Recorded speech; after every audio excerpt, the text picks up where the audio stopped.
Oh, folks, look Hello. who's here. Look who's here. It's the voice of unreason. Yes. Yes. When I have become the logical adult in the group, things have gone mightily wrong. I am the Jeff Goldblum that like makes the logical points but isn't in charge. uh, I can't believe that this. I mean, the disrespect from the prosecution against the defense. I've, we've seen it before, but in this case, the disrespect that they have against the victims by making this into a Buster clock. It's it's them also swinging. I'm going to be intentionally crass because this is what I feel like the state is doing. These prosecutors are intentionally swinging these dead children's corpses around, screaming, we are the only ones that care about these children, and are clubbing Mm. people. They Yeah. they are willing to club us. Again, Daryl Brooks is always the case I go back to. That was a horrific thing. The injuries in that were horrific. The amount of people were it was beyond understanding until we got to victim impacts because the state put on a case where they didn't Oh, have to re-traumatize those victims. oh, we are starting. Seems. Yeah, let's see. But I agree. It's so disrespectful towards the victims how they handle this. I mean, I kind of liked the state's opening statement. I knew it was going to be mostly feels. It was short, it was consistent, and it ended with he should have acted or something of the sort. And yeah, that's the basis of their case, the state's case. He should have acted accordingly. Ma'am, could you come on up, please? Have a seat Detaining. back in the witness stand. I appreciate it. All right, that's Good morning. all right. Let's see how this goes.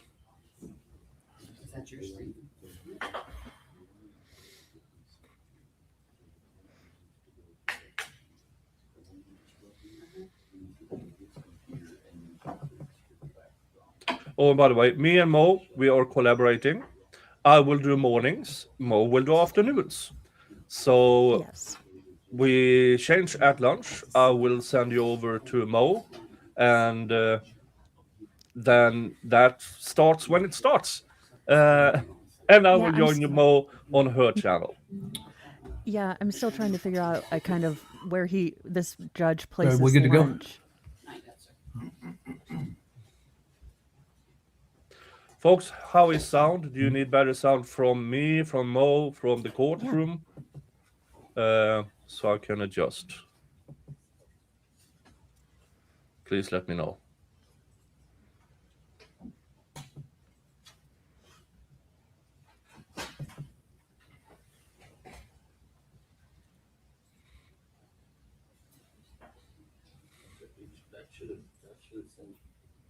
Okay. I'm great sounding. Yes, but how sound? I do hope that the Texas Ranger testimony is good audio. Yeah.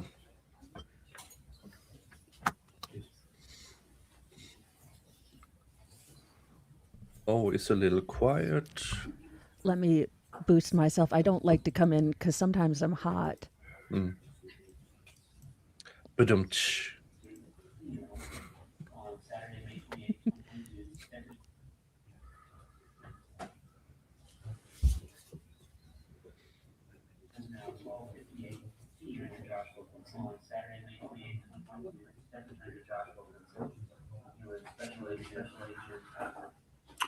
Okay, we ready for the jury? I'm going to bring him in. Let's go ahead. Yeah, I'd like to get the jury in sometime this morning. So what do we have? Come on up. Do not get old man Wilson upset. He's salting the streets because Kevin McAllister needs to get home.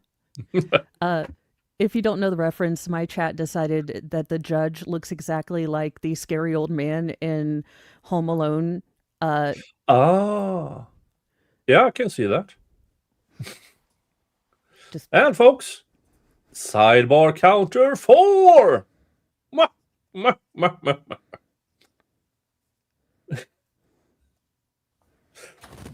Yes, I keep a sidebar counter.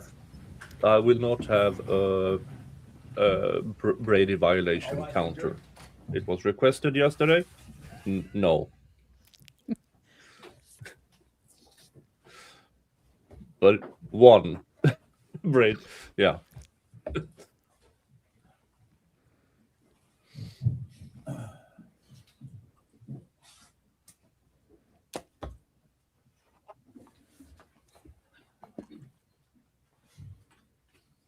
Okay, good morning, ladies and gentlemen. Please be seated in the courtroom. When we recessed, the witness had been passed for cross-examination, so I'll ask the defense to proceed, please. Yes, Your Honor, thank you. Ms. Hale, last time we left, the day before yesterday, the jury left the room, and then now they're back today, and so I kind of want to go through a few things.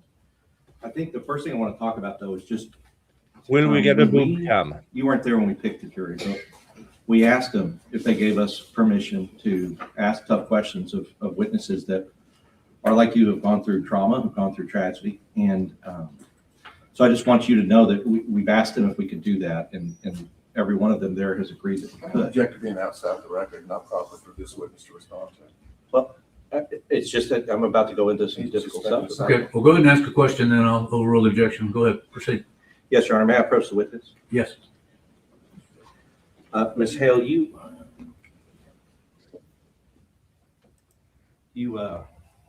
and I have gone through that statement that you made to the ranger, and we talked about that, and I played it for you the last time that we were here together. Yes. Okay. And so, Your Honor, at this time, I'd like to play the statement that. All right, you may proceed. And Ms. Hale, just to center it, this was a statement that was taken 4 days later when you were being interviewed by the ranger about your experience and what happened that day at Robb Elementary. Is that right? yes.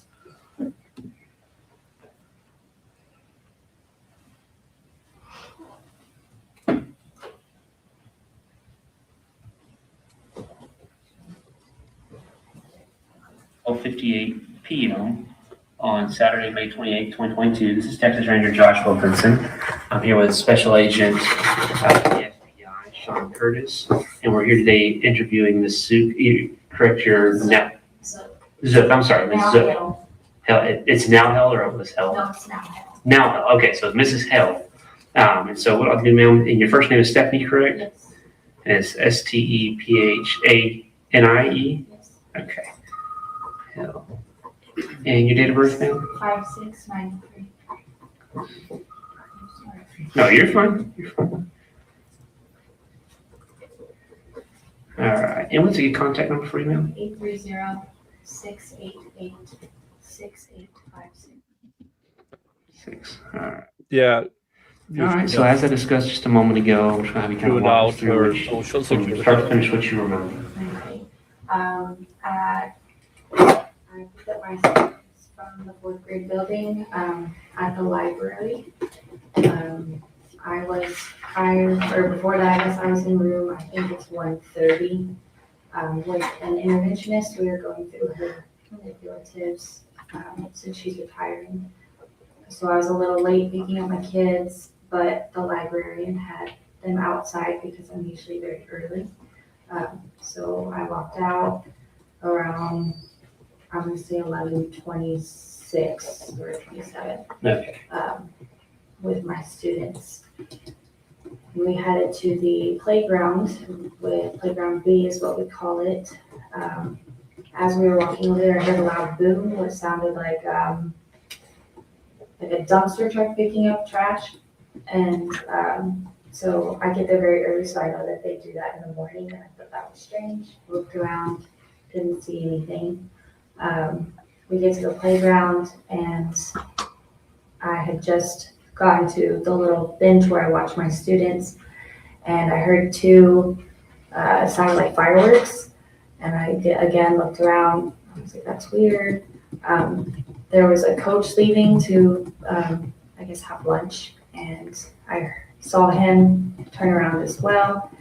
And he has the campus radios. And I guess he heard something over the radio because I saw him pick it up, and then he just started running towards the gate. At that time, I knew something was wrong, so I told my students, like, run, let's go, let's go. We were pretty far from our classroom, so we went into a second grade classroom where I was in there. Miss Wally ended up in there, and I don't know the other teacher's name off the top of my head since we just integrated campuses. But we were in the first room on wing D, closest to the playground. Is that room 9? No. Okay. Yeah, if I have a map. Yeah, that's fine.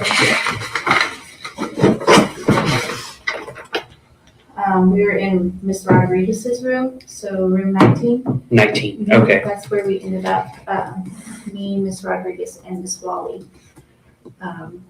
I only ended up with 4 of my students in there with me. The rest of them were in other classrooms here on this wing as well. Wing D. Okay. Once we got in there, we secured the room. Her kids were watching a movie. They paused it. They got under the desk. My kids huddled in the back behind one of her circle tables. The students kind of didn't take it seriously. I mean, they did, but they didn't because we've had so many bailouts lately that they thought, oh, here we go again. It's just another bailout. I didn't receive the alert through Raptor system until I was already in the classroom and secured. Okay. So if I would have waited until we got a Raptor system alert, we would have been outside like the whole, pretty much for a while. So we were in the classroom and I got a text message saying that, because my husband works with the volunteer fire department here and he has a radio. So he said, don't go outside, there's something serious happening. But he wouldn't tell me what. And then a few minutes later, he said, there's a active shooter. Don't go outside, don't open the door to anybody, those sort of things. And so you learned of the active shooter situation from your husband then? Okay. And what's his name? Tristan Hale.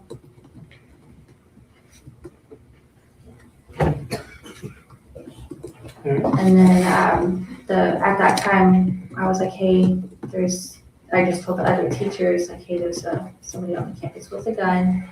We need to get the kids into the back of the room more secure. The teacher whose room we went into, she was unsure if her door was locked or not. So they got, Miss Wally and her got, I don't know if it was an extension cord or a piece of rope that they tied off the door while I'm huddled in the back with the kids, making sure that they're getting down and stuff. The second graders started getting a little, I don't want to call it hysterical, but they were crying. So I'm crawling around the floor teaching them breathing treatments on like strategies, how to calm their crying so that way they weren't making a lot of noise. At one point, the teacher, Miss Rodriguez, handed me a pair of scissors to defend ourselves if we needed to, or the best we could anyway. And we waited, and then we heard a knock on the door. We did not answer. And then a few minutes later, another knock on the door where that's when I don't know if it was a state trooper or border patrol, they told us that we were going to exit the room and we were going to run to the parking lot. So we got all the kids out and we just sprinted to the car parking lot. I think we were the first class out. And when we got there, we huddled behind a car. These poor students, they were all carrying their scissors too, because I guess they saw us have them. So I went around and collected them and put them in my back pocket. And then we walked over to this empty field and stood with some trees. At this time, I was just I walked up closer to the parking lot, so because I was worried about my other students and having my class together, because I wanted to make sure they also got out of the classrooms. Once I had my class all together, counted, made sure everybody was there, we got on a bus and went to the Civic Center. Okay. Do you recall approximately what time you left to go to Civic Center? I know timeline's probably a little shaky. I have it on my phone. if That's you want fine. me to. Yeah, if you just want I to just have kind of look at it and I have kind of the rough Life timeline. 360 app, and it actually told me when I left the campus.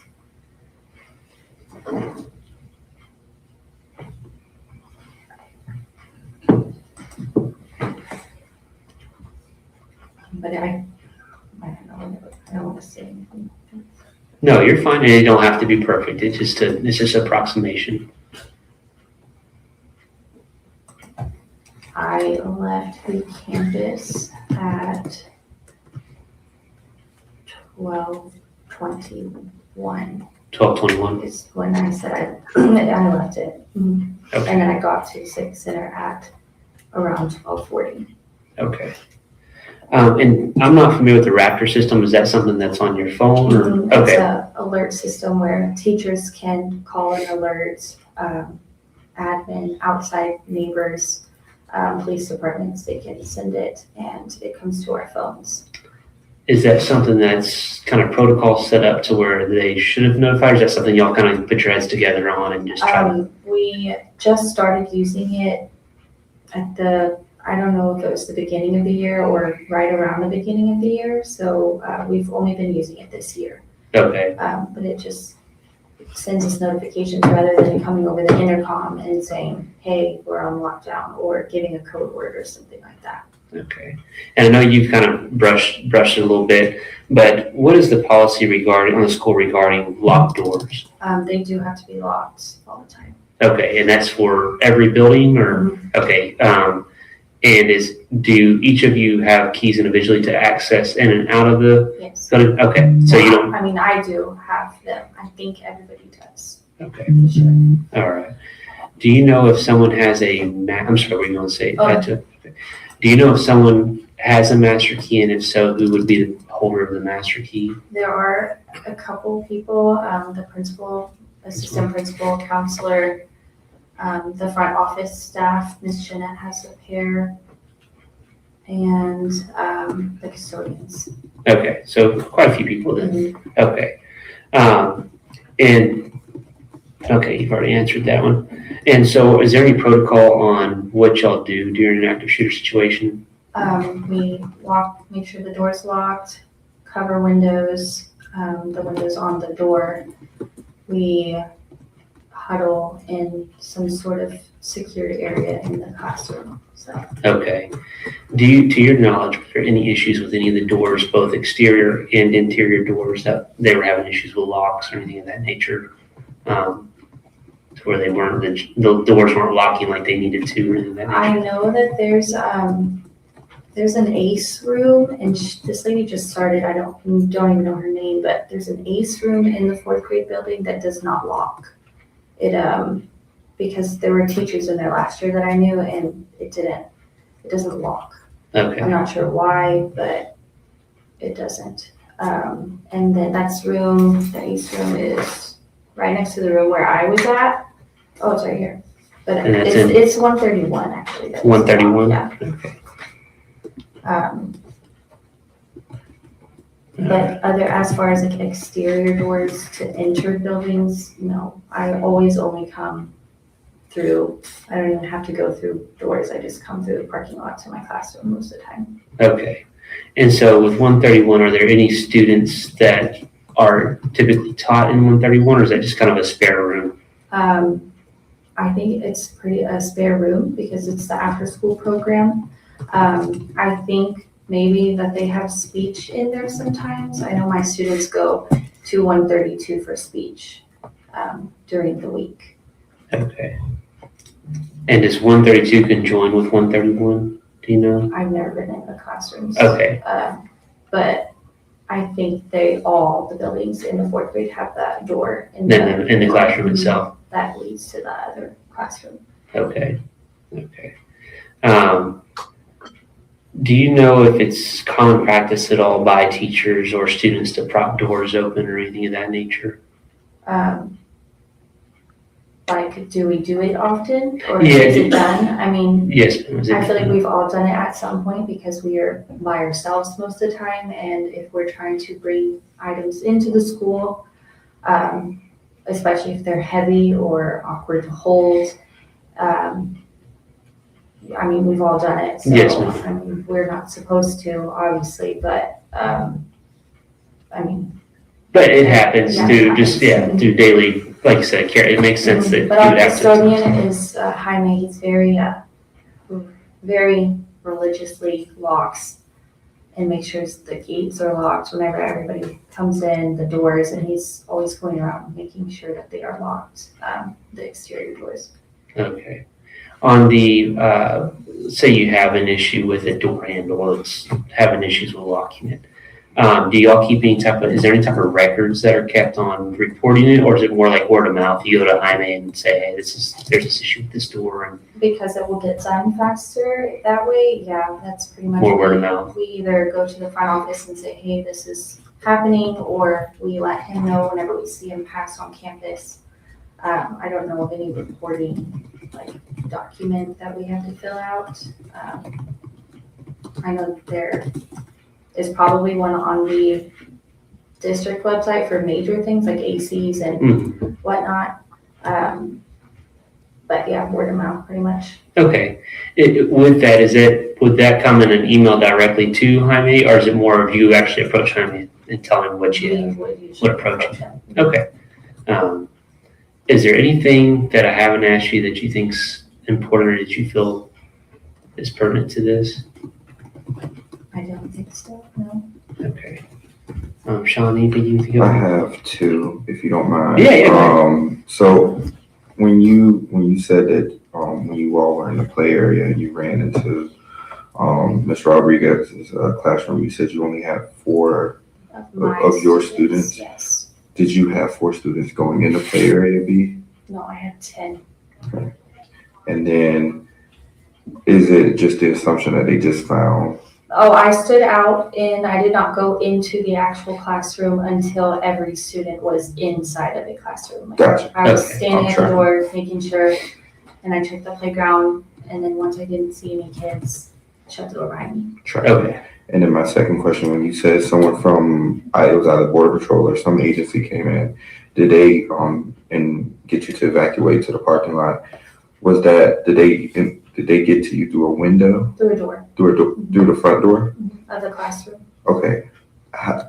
Do we know how they entered? We opened it. Oh, Yes. okay, gotcha. After they said Border Patrol and Miss Wally looked through the, to kind of remove this stuff a little bit just to make sure. Just because we were hearing, because I'm in a large group text with people from Uvalde saying that they were starting to evacuate kids. And so we just checked, I guess. We were not supposed to, but after you identified it, Yeah, check to make sure. I'm glad. Do you have any others? No, that was my two. I'm glad you brought that up. Regarding the locked doors, are you able to lock them from the inside of the classroom, so they have to be locked from the outside? and then you can only lock it with a key. Okay.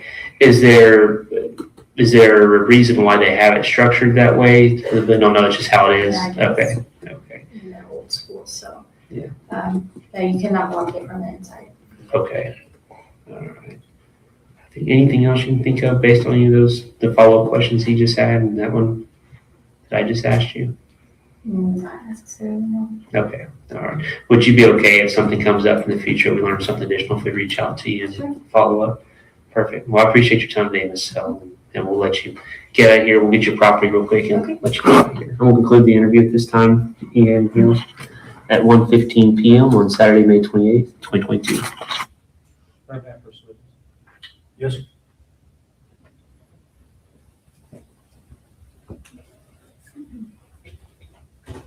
Yeah, that was quite different from a testimony. Yeah, I mean, I agree with the defense. I mean, She didn't mention the puffs of smoke. She didn't mention seeing the shooter. And by necessity for not seeing the shooter, she didn't say a location. Yeah. Apparently, this was something that came out in a little bit more, at least, in the grand jury. Now, she might have been asked, do you remember any more details between this interview and the grand jury? But that should be recorded. If there are no recordings, it's just a story getting more elaborate. And Yeah. again, more elaborate once it got to trial. And it's not wrong per se. It is still that the prosecution knew and didn't say anything.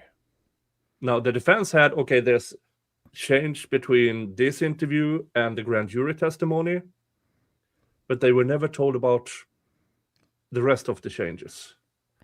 Hence Yeah. the Brady-Morton violation. So, but it can be a case she just wants to help. Yeah. And nobody has in the prosecution's office has the integrity to tell her, don't.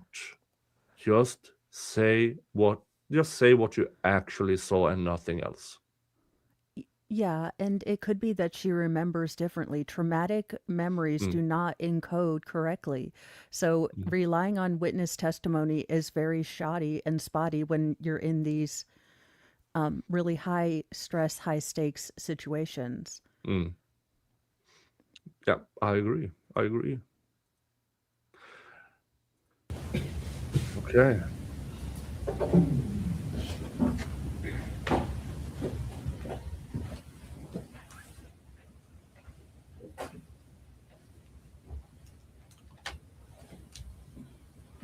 With your permission, Judge, I'm gonna move this easel to make it demonstrative. Right.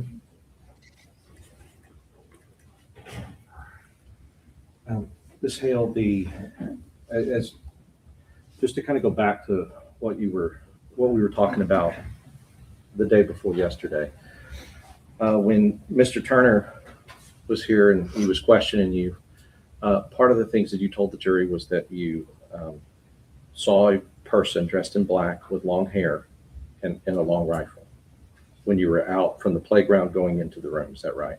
Yes.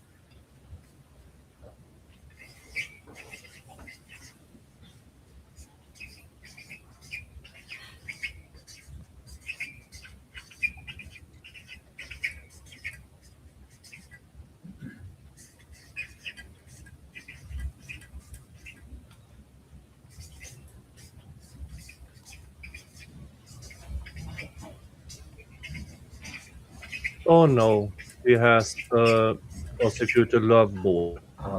You also said that this person, Mr. Turner showed you this map.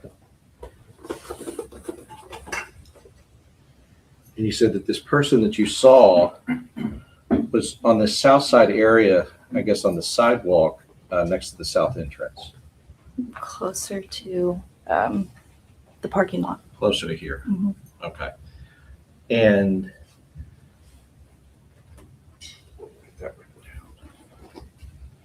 but I guess you would agree that he was person that you saw, you told Mr. Turner he was completely on the south side, I'm sorry? on that south side. Yes, and I was pointing with the pointer. Right. And just so I can be clear, I mean, this is the south side here, and you were pointing at this Yes. area.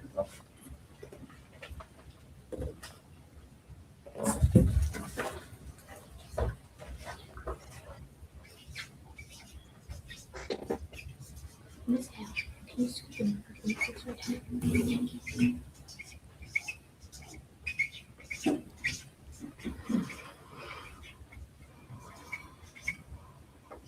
He has to have an intern with better handwriting. And you also told Mr. Turner that when you were on the playground, there was like dust that was kicking up, that you put two and two together and realized you were being shot at. Correct. Okay. And then the I think Mr. Turner at that point said, so if anybody were to say that there was no evidence that you were being shot at or the shots were coming in your direction on the playground, they would be wrong, and you agreed with him on that. You remember that? I objected. I to do leaving. remember answering yes, but that's not my job to prove it. I understand. Okay. I Oh, understand. And really what I'm doing is I'm don't get just, snarky. I need to go back through what we talked Yeah. about before we talk about your statement to the ranger.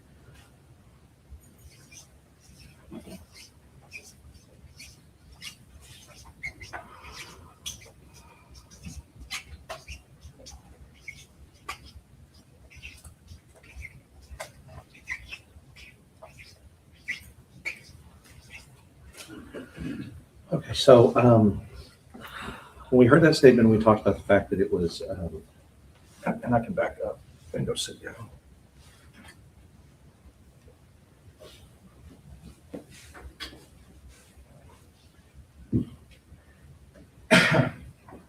You would agree with me that in that statement that you gave to the ranger 4 days later, 4 days after this happened, you made no mention of anybody dressed in black carrying a rifle or with long hair. You agree with that? Correct. And you would agree that you also didn't say anything about clouds of dirt being kicked up on the playground. Yes.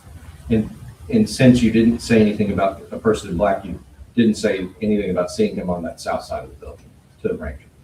Yes. Now, those would all be important details. You would agree. Yes. And I think when hearing the ranger as he interviewed you, you were given multiple opportunities to say whatever you knew or whatever you remembered about what happened, and honestly, the traumatic, tragic thing that happened to you 4 days before. You were given the opportunity to say anything that you heard. Yes. And then I want to talk in particular, when you came from the playground with your kids, you had 4 kids at the time, and I think you said total to the ranger that you went to the playground with 10 students. Yes. So how many students did you have total normally? About 22. About 22. And I think we talked about that. So, and I think the day before yesterday, you said that you thought you had 12 and 10 had gone home, but it seems like you had 10 and 12 had gone. I said it was about 10 to 12. Sure. And which is fine. I mean, that's not the same kind of detail as seeing a person with a gun. You would agree with that? Correct. Okay. So, but regardless, it seems like more than half of your students had left after the awards ceremony.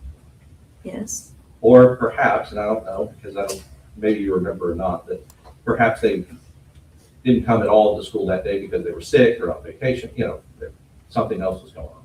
Possibly. Possibly. And I would expect you to remember the attendance, of all the students and who was there originally in the morning and things like that. But one of the things you told the ranger when you got into the room, from the playground, you get into the room, that you had second graders, right? Yes. I went into a second grade classroom. Got it. And your kids, and I'm sorry, I just forgot, your kids, were they in third grade? Third grade, yes. All right. Because one of the things you said, you specifically talked about the second graders. And you said the second graders, they weren't taking it seriously. And the word you used was, here we go again, it's just another bailout. You remember saying that? Yes, I remember referencing the bailout. Yes. And so could you tell us, because I guess that phenomenon or that experience is common to Uvalde, but may not be common in other places. So could you tell us what you were referencing when you referenced that? When an illegal person, I guess, comes over and bails out of their vehicle or whatever they're in and is around, I guess, running around town possibly, there could be possible danger. So we would go on lockdown. Right. And thank you for explaining that. And I do want to tell you this too. I think you deserve a lot of credit for acting on your own when you saw the coach running in. Because one of the things you said is you didn't get the Raptor alert. If you would have waited out there for the Raptor alert, you would have been out there with those kids. And I will agree, that if you had waited, then that shooter would have been near or around in that area. But and I think you doing that save your kids' lives, honestly. So you do you get credit for that, and we appreciate that.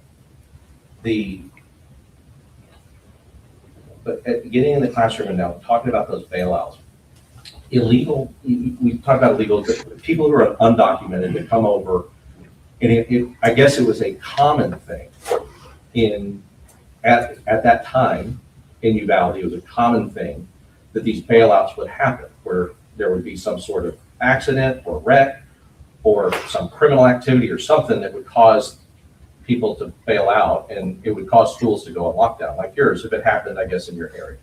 Correct.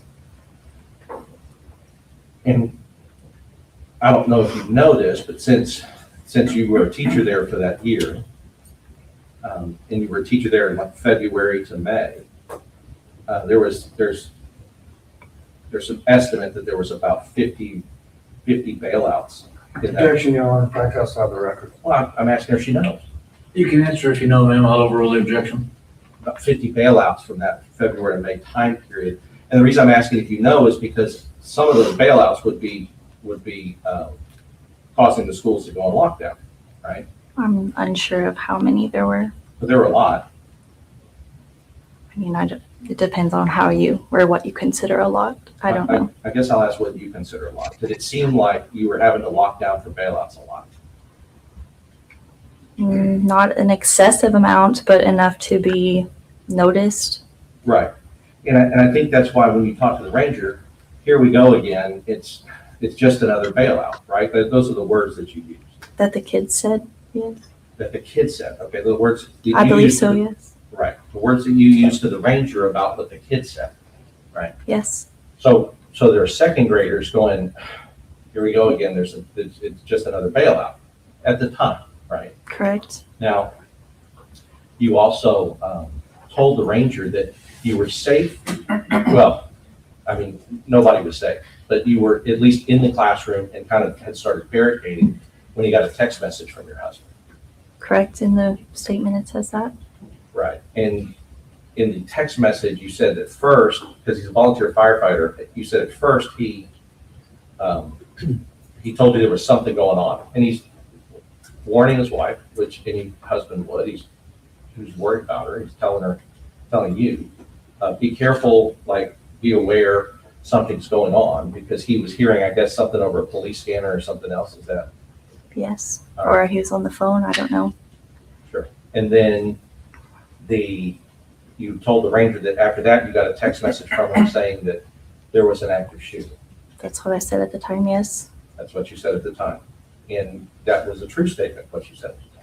What I thought to be or what I remembered to be at the time. I mean, I was still in shock.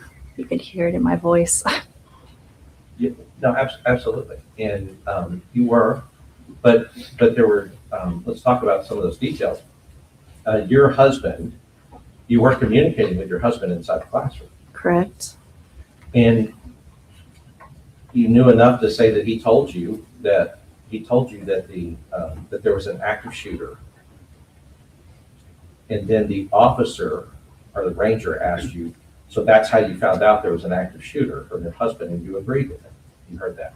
Yes. I don't know. Can I speak? Well, so the prosecution is going to get an opportunity to ask you questions after, but at this point, and I know it may be hard, but I have to ask the questions, and I'm just asking for the answers to the questions I'm asking.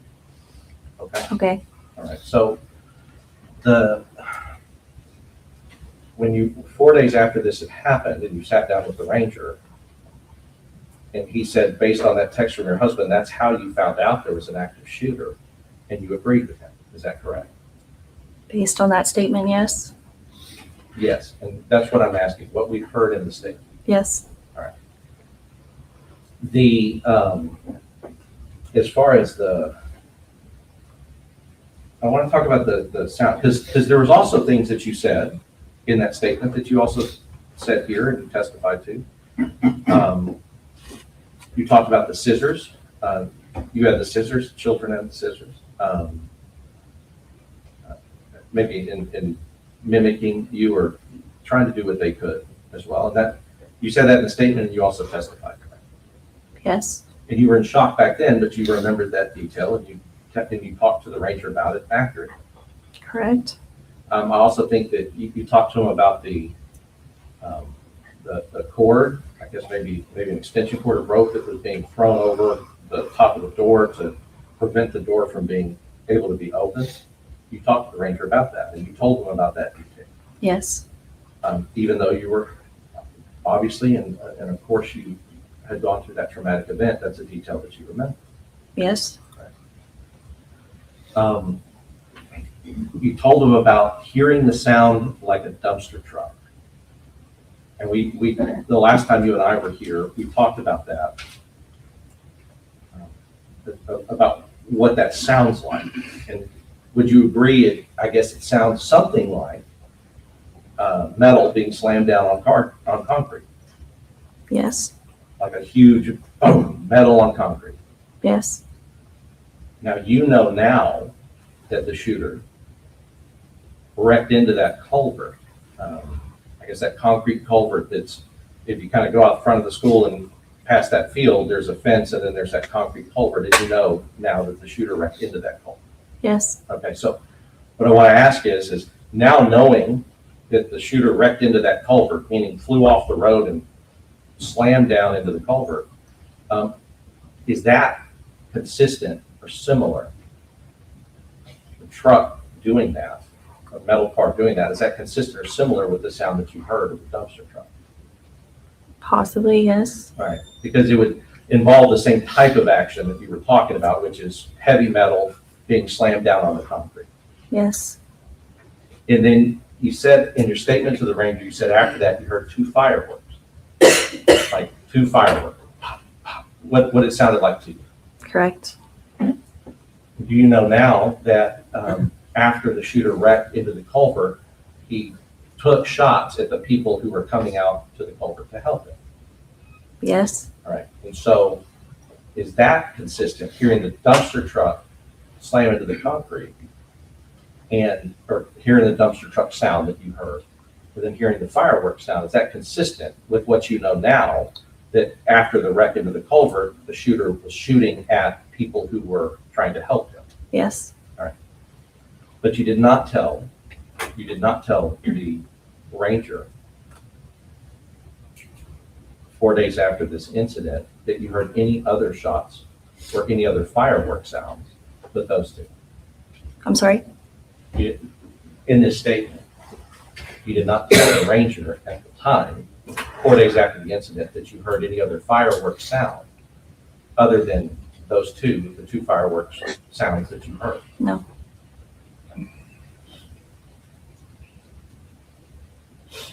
Yeah. I mean, you would remember if it were more than two fireworks in connection to the dumpster truck sound, because then it took him About 30 seconds to get. Yeah. And you would imagine that you would remember additional shots fired or fireworks. And you would remember dust clouds. What? Go ahead. What? No.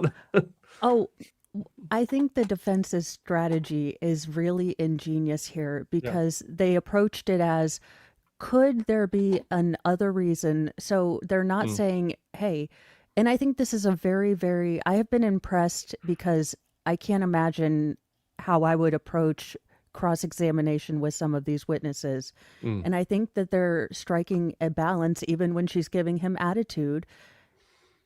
I think he's being very conciliatory. I'm not saying that, and he's not, when she tosses out a barb, he's not engaging. Yeah. Yeah, I agree. Just how he expresses it. Now you know that it was the car. Now you know that the fireworks were when he fired at these people. So why at that statement? when you made that statement, shouldn't you have remembered you're being shot at? Shouldn't you have remembered? Are you sure this is not something that you learned later? But he can't say it out loud. He has to imply it enough for the jury to connect the dots. And if the judge, after cross-examination and redirect, decides to exclude all her testimony, I think that is from the defense, that is the approach that might get them to disregard her testimony. And if this is a common thing going forward with other witnesses, they will remember this witness being excluded. And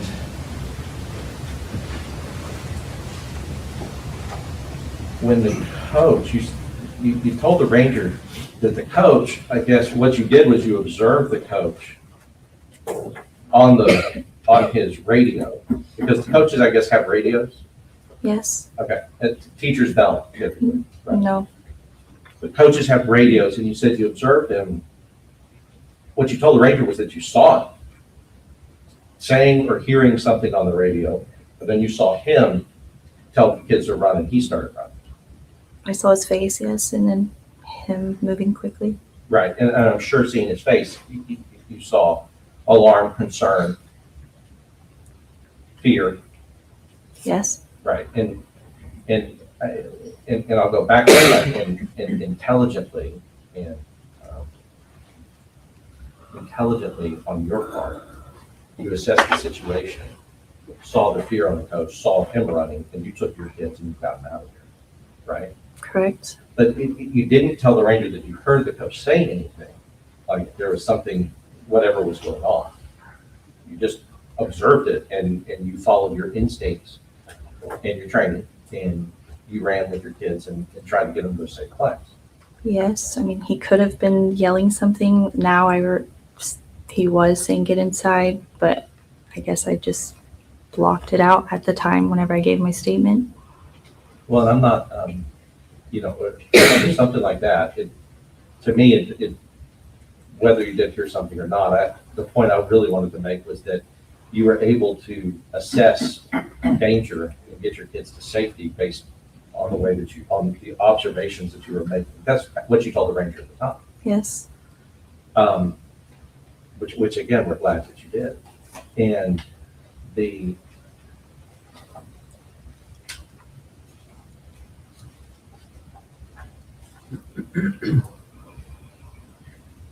and at the point that you were talking to the ranger, you knew that the person, the monster responsible for doing this to these children, you knew that person was dead. I'm sorry? The monster responsible for doing what he did to these children and hurting these children, you knew that he was dead when you talked to the ranger. Yes. Right. And you understood that the purpose for you giving the ranger information, the reason they were talking to all of you. Object to assuming what's in the ranger's mind. That's something you couldn't possibly know. Okay, if you'll rephrase it, I'll sustain the objection. Okay.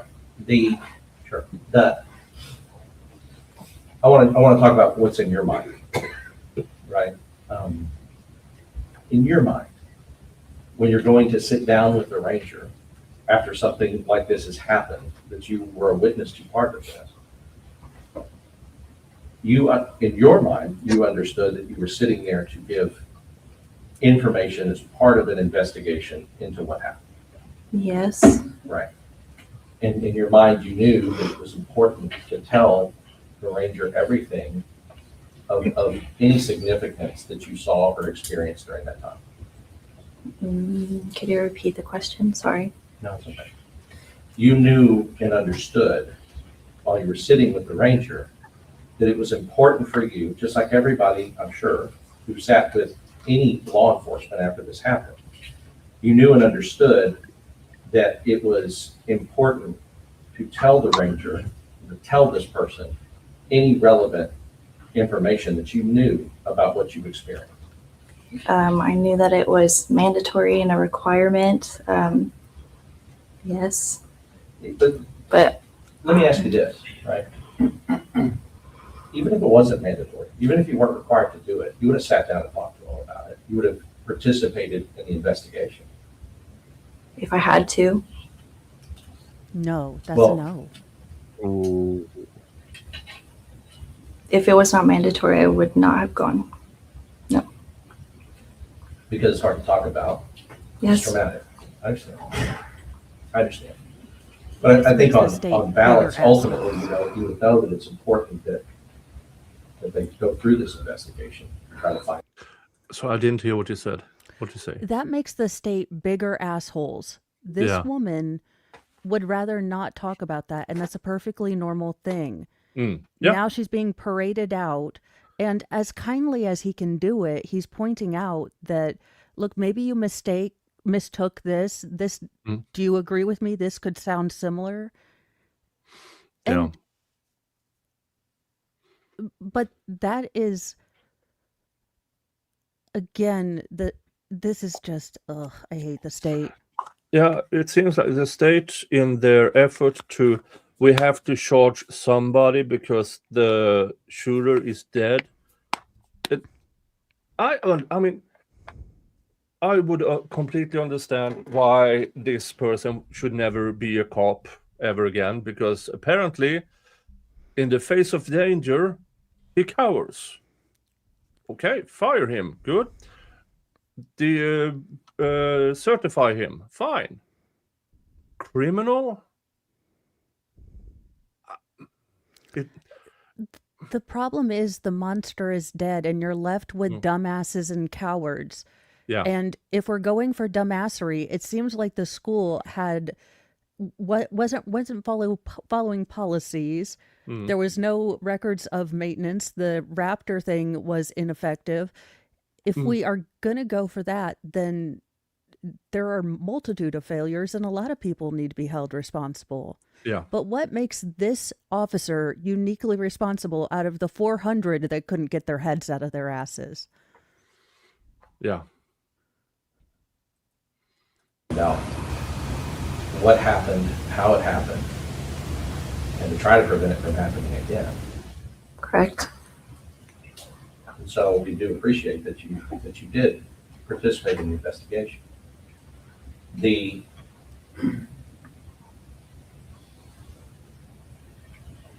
However, later, I guess after you spoke to the ranger, you came in and you testified to a grand jury. An hour later? No, later, Oh, after. Because it wasn't an hour later. Yeah, It was years later. yes. Years later, you sat down and testified to a grand jury. And in your grand jury testimony, you did say, I don't know if you've seen it, but you were there, but you did say that you saw clouds of dust. You didn't say it to the ranger, but you said it to the grand jury. Did you know that? Yes, But you never said to the grand jury that you saw anybody dressed in black with long hair carrying a long gun. Did you know that you also did not say that to the grand jury years later when you were interviewed? yes, I just heard him say it up there or somewhere. Maybe we talked on the phone, but yes. Sure. So, and then, I guess in December of 2024, so, I'm sorry, 2025, we're in 2026 now. In December, which probably close to a month ago, came in and talked to the prosecutor. And there, for the first time, if you understand it, you gave them a description Yes, from what I can recall. of a man in black on the south, well, did you tell them he was on the south side of the building? They didn't ask, and I didn't say because I'm not very great with directions. So, right, and I'll tell you what, I'm not either. Judge, may I first witness? Yes. I'm not either, but I think that's why they have these.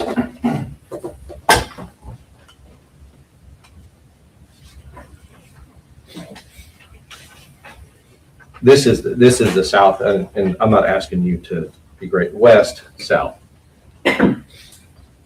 Did they, in their interview with you, did they ask you to point to a part of the map where you saw this person? Not that I remember. Okay, and you said that they didn't ask at all. Not that I remember. So I would have answered it or asked to show. I mean, they might have, I don't know, but I don't remember telling them where. But you understand now that that would have been in December, that would have been the first time that anybody involved in this case would have heard you say that you described somebody that looked like the shooter. Yes, but from what I have in my memory, I said it during the grand jury. I thought that I did. Right. It turns out that you did not. But I think ultimately what I want to be clear on is when you spoke, are you saying that when you spoke to these people and you said for the first time that you saw the shooter, that not one person in that room asked you where he was? From what I recall, I don't remember being asked where or to show. I don't remember.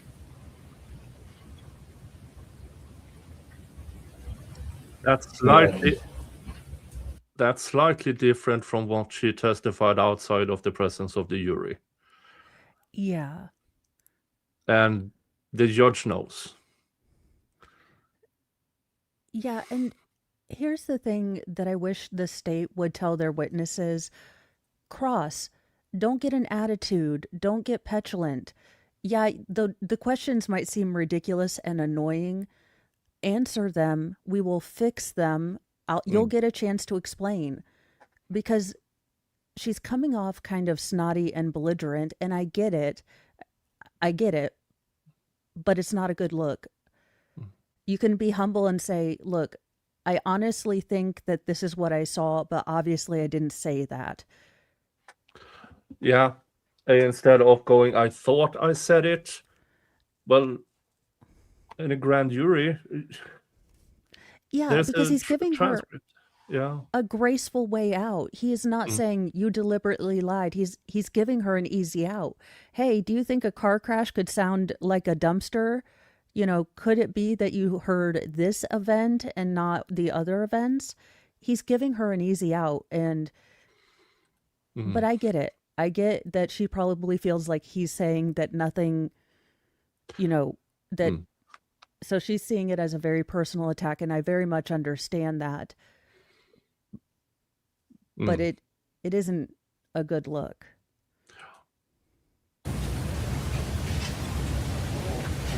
And I guess, and you also know that information was never given to us.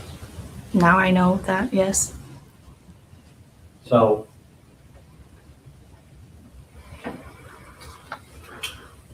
and I'll tell you, that's not on you, it's not your job, right? Just like you said, your job's not to do the investigation, obviously. You're a witness, you're a victim, just like everybody there that was at that school that day.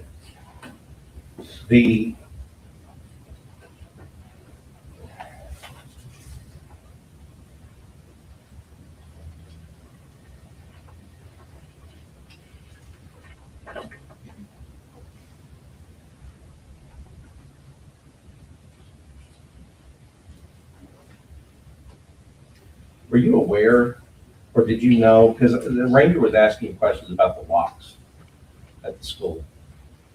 And you said, yeah, sometimes we're alone, or, you know, we prop it open. I know we're not supposed to. And just so we can be clear, I mean, nobody's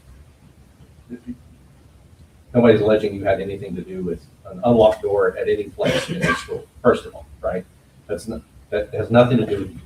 But I'm asking more about the past. Were you ever aware of the school district officials, like the principals, the administration, issuing magnets to teachers that would defeat the door lock? No. Okay. Did you, and what I mean by that is, I guess, were you aware of any teachers or substitute teachers using magnets instead of keys to cover up the part where the door would lock so that the door could be open. Possibly, but I don't think that the school district gave them the magnets for that purpose. And so, as far as, I think what I hear you say is, as far as you know, as far as you're I don't, aware, you don't know that they were doing that. yes. You said possibly, is that something, I'm just trying to explore, is that something that you had seen before? Have you seen these magnets being used in that way at the school? I've heard of people doing it, yes. I've never physically seen any other teacher at that school do it. Okay, right, but you heard of it as a practice with some teachers, but you hadn't personally witnessed it or seen teachers do it. Do I have that right? Correct. Judge, I'll pass it. Redirect. Thank you. Yeah, very respectful cross-examination. He got what he wanted out without causing a scene, so to speak. So now Yeah. it will, and I'm not sure how the prosecution can do anything about it. I mean, at this point, I think I would let her, for the sake of her, because at this point, win, lose, or draw, she's kind of not part of your strategy anymore. Yeah. I would ask her a couple questions so she could feel like she clarified her statements and, got to say what she needed to say. And then I would release her. You're not going to get anything more useful, because anything you do and then it's going to be recross, redirect. Just make it clean. Let her say because you pulled this woman up here and made her relive a memory. Let her say what she needs to say and then get her off of the stand. I just want to be a little bit more specific on information provided to the. Yeah, we are 7 minutes behind. So now they are going to do a morning break soon. So we will catch up anyway. Defense. Okay. Okay. Of the three things that are up there, saw clouds of dust. You told the grand jury about that, Yes. and that was provided to the defense. Correct. And you were also asked where the shooter was. Is that correct? Where the shots were coming from? Is that correct? Here today? No, Or in when? front of the grand jury. I don't remember. Would you like to refresh your memory? Please. May I approach your own? Yes.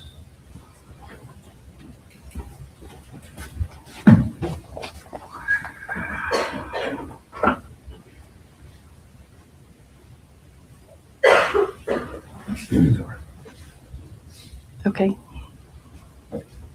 Yeah, it says on there. And so were you asked where the shots were coming from? Yes. And did you tell the grand jury? Yes. And was that provided to the defense? Yes.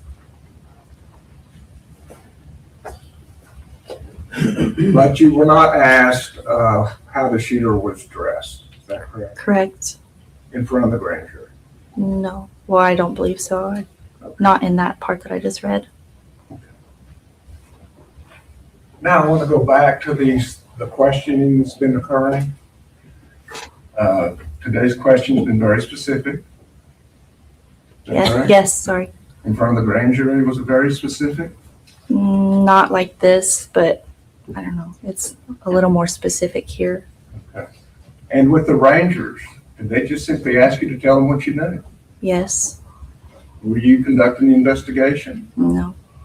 Did you know what was specifically important to them?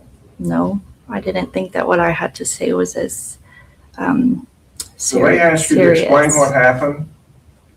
Is that They correct? did, yes. And you told them? Yes. And when they asked you, is anything else important, did you know what was important to them? No. I was ready to get out of there. Was it your job to know what was important to That them? was subjective leading.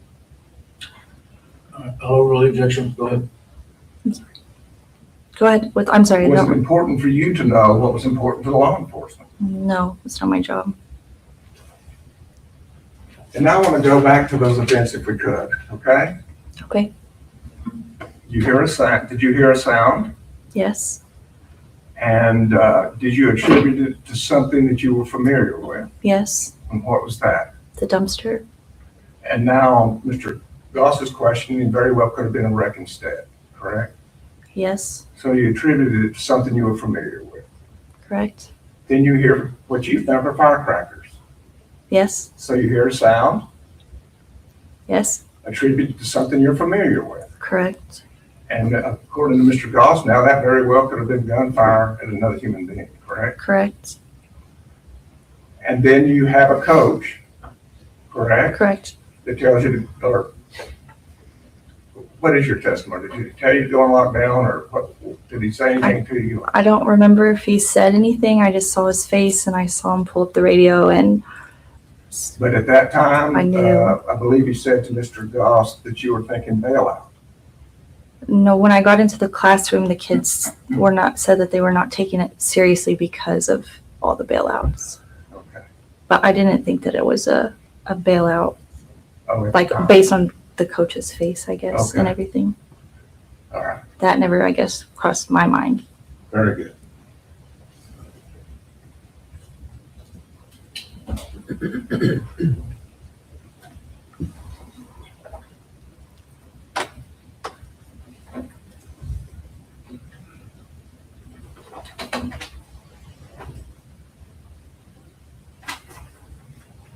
Thank you. Okay. Absolutely. Just a briefly, thank you, Judge. The prosecutor asked you out of the three things on here, and we talked about it, that you did say that there was clouds of dust to the grand jury years later, but not at the time, right? Correct. The three things, these two things were not given to the defense, and you understand that. Yes, I do now.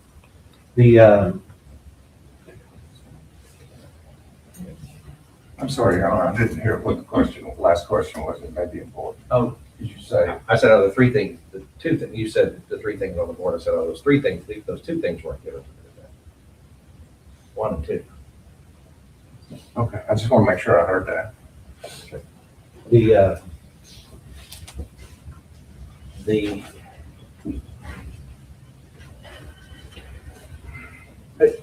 And just because Mr. Turner asked you, was it important to you to know if it's important to law enforcement? And you said it's not your job, and I agree with you.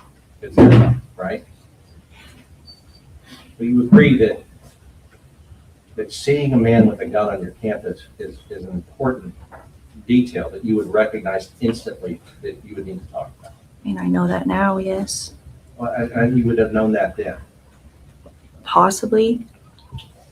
Because I think what you were saying when he was talking was is you didn't think that what the information you were providing was, in the scheme of things, I guess very important. I didn't hear you because you were talking.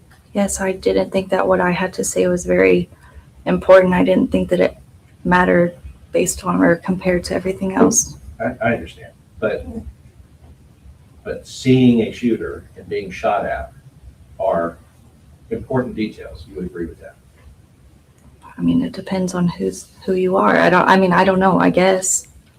Possibly. I'll pass. Just one more question, Your Honor. Of the three things, Mr. Goss has agreed that you did tell the grand jury it was provided to them that they saw clouds of dust on the playground, correct? Yes. But he said that you did not, or the information was not provided, and you did not say before that you saw the person on the south side of the building. Is that correct? Correct. But you were asked that question from the Yes, grand jury, I weren't just you? read that. Yes, sorry. And would you tell us what you told the grand jury? Yes, it was towards obviously the building indicating. So I'm guessing I was pointing at that time or something. At that point, the coach had yelled, "Hey, get in the room." No further than that. I'll just the top. Oh, really? At that point, the coach yelled? But I thought you said you don't remember now whether this is Sarah Boone Schrodinger's drunk. So she's reiterating what she told the grand jury, telling me she has read the grand jury transcript. Well, he just gave it to her. Yeah. But so now, please tell us what you told the grand jury. So what you told the grand jury was he yelled, get There's- inside, and now all of a there- sudden she doesn't remember it. There's also the contradiction of I was so traumatized and how she is treating this so flippantly. Now, as someone who uses humor, this wouldn't be one of those places I would pop off. Yeah. Because it does make it sound a little flippant. She's overly Yeah. traumatized. She blocked her memories, but Hmm. she's also, it's not my job and it wasn't important. Yeah. And the prosecution here were really fast on cutting her off as she started to say, and then the coach yelled. Which, yeah, she has. The prosecution should have done what you said. Ask a few clarifying questions, let her speak her mind, and then off the stand. And now all of a sudden, oh, so you have different memories depending on Yeah, because when you're asked and who's asking. all he would have had to say is every time you've been asked about this, you've done your best in your ability to tell the truth as you remember things every single time. And then she Yeah. could have said yes. And then you just let her go. And then he says, thank you. Oh, wow. That's the whole point. So the specific question was asked where, and you said obviously toward the building, and then it says indicated, so you pointed to something. Is that correct? Yes. So that information was provided to the grand jury Yes. Sorry. and the defense. Yes. Absolutely. Okay, Judge. All right. I'm sorry. I don't want to do this to you. I'm sorry he keeps doing it. Saw this person on south side of building, and I'm not irritated with you. It's them. Saw this person on south side of building. Now, what you just read from the grand jury, you agree with me. You never told the grand jury that you saw the person on the south side of the building, however he's trying to make it seem. You agree with that? Yes. Shots coming from a location is not, I saw this person on the south side of the building. You would agree with that as well? Yes, but wouldn't it be, I don't know, it's kind of implied? No. You're saying that it's Because kind of implied, bullets but go it's- far.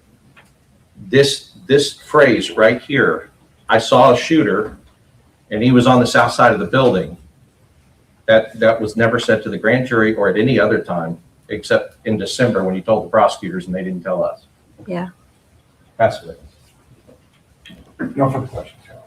Okay, ma'am, would you do me a favor, if you'll go with the bailiff momentarily, don't leave, and we'll call you back in shortly. Members of the jury, I'm gonna give your recess a little early. Take 15 minutes, and remember my instructions, whatever you want to rise for the jury. For the jury.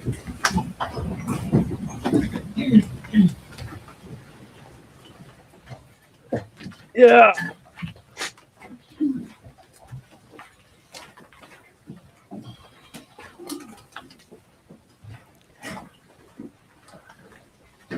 Yeah, what just happened? Be seated in court, please.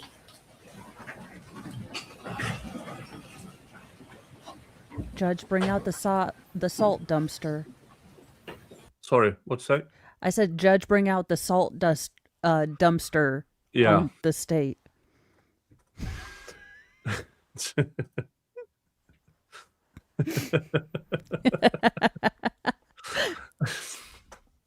Yeah. That is what the judge is doing when he goes into chambers. He's calling Macaulay Culkin. He's like, take a break from Fallout. I need you to come here.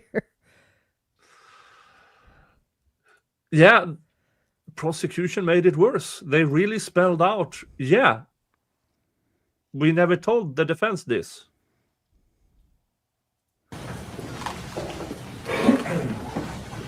All right, let the record reflect we're outside the presence of the jury. The witness has completed the testimony.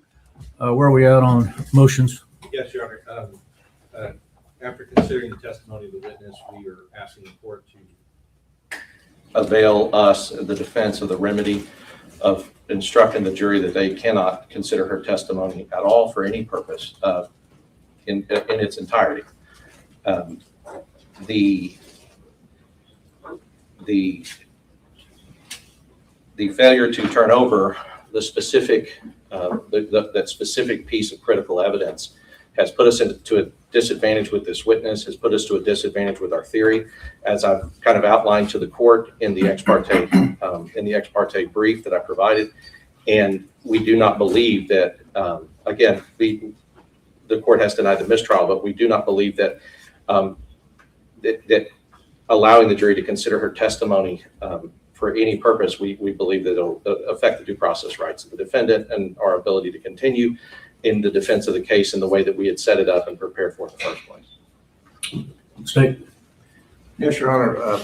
The accusation yesterday was significant. It gave us significant pause. The three very important things were left out. Number one, the shots flaring up around her. Number two, where the shooter was. And number three, the clothing that he was wearing. That gave us significant pause. But lo and behold, yesterday, we're able to find out they did actually have the information about the shots being fired up and behind her. The evidence has been developed today that they did actually have the evidence that she said that the shots, I agree, not the gunman, but the shots came from the building and then indicated. So they do have information that she was aware of where the shots were coming from. That does leave, though, Your Honor, still that disturbing point about the clothing not being turned over. We agree that is improper. We should have done it because it was new information. Didn't seem all that significant since we had photographs of the shooter in black. But nonetheless, we believe, number one, it has all been cured through cross-examination. He's pointed out that she didn't say it originally. The jury is aware of the truthful nature of her conduct all the way, and they weren't ready and prepared to do that. It has not caught them off guard as of now because of the court granting a continuance. Second of all, Your Honor, we believe that if the court does believe some kind of measure is appropriate, we ask the court not to throw the baby out with the bathwater, and that is the only surprise that they're addressing is the black hair and the gun, and it would be appropriate if the court feels like that caught them off guard and has affected their defense to instruct the jury not to consider that portion of the testimony. May I respond? I feel like I'm getting gaslit with this clothing thing. That is not the issue about black clothes. It is the fact that she said that she saw a man who matched the description of the shooter with a gun. That's the key issue. It's not his clothing or the fact we know that he was wearing black. And ultimately, I think what the defense, what the prosecution doesn't know about the defense strategy, the court does know. There's things that we could have done and investigations we could have made. Mr. Goss, I've heard enough. Again, Mr. Turner, you don't have the benefit of the ex parte brief that Mr. Goss filed, and I think you'll probably gleaned issues from the arguments, but there's no doubt that this was critical to the strategy. And I don't think I have any choice, having denied the mistrial, other than to craft a remedy that will protect the due process rights and hopefully avoid any appellate review that would result in this case being reversed. So I am reluctantly going to instruct the jury to disregard her testimony in its entirety when they come back out. If we could bring her back in momentarily, the witness.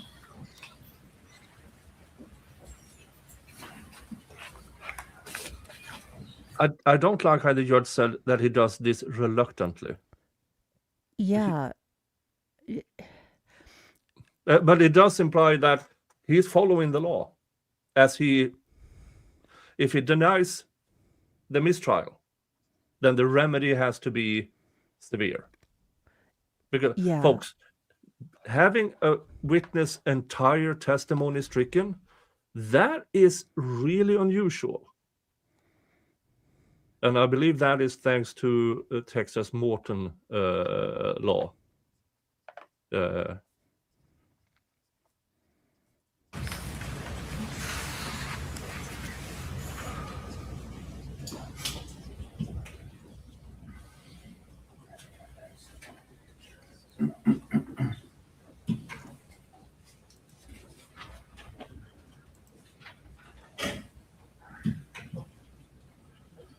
Ma'am, could you come up to the bench here very quickly? We're going to let you go here in a minute.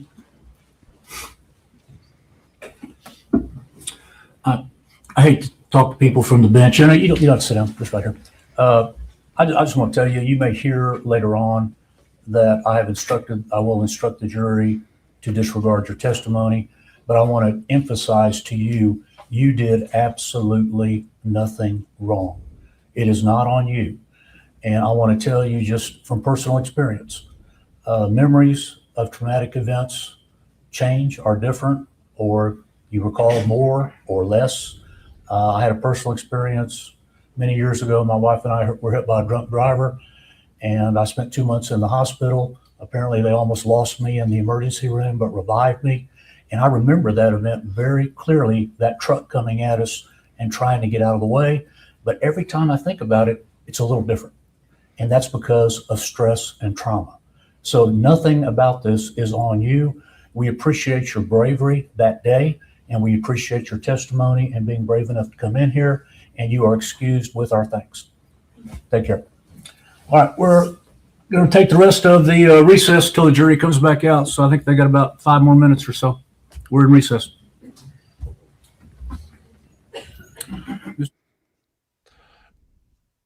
Yeah. I mean, this witness probably truly believes that what she remembered now on the stand is what she remembered back then. She just didn't say it. After watching 30 trials on this channel the past 3 years, after over 30 years in law, memories, eyewitness testimony is simply not reliable, because somebody says something in passing and all of a sudden your brain by itself includes that into your memory. The Mandela effect. And I think it's very nice that the judge is taking this time. I think he's being very respectful of how impactful this has been on everyone. And the state is trying my nerves, though. He's like, we told them about the black clothes. You didn't tell them about the shooter. Yeah, you didn't. So this is entirely on the prosecution. If they had turned this over, this would have been, it's up to the jury to decide. But for some fucked up reason and incompetence, they didn't. And here we are. Had they just in December said, oh, we have new information from this witness, then the defense could have asked for a motion in limine because there are too many inconsistencies. It would have been an appellate issue if the judge would have allowed her to testify, and many other things. But now they were ambushed at the stand because the prosecution couldn't be bothered. So this is entirely on the prosecution. All right, let's see it. Let's skip ahead. See if, yep. We're almost caught up. Judge is back.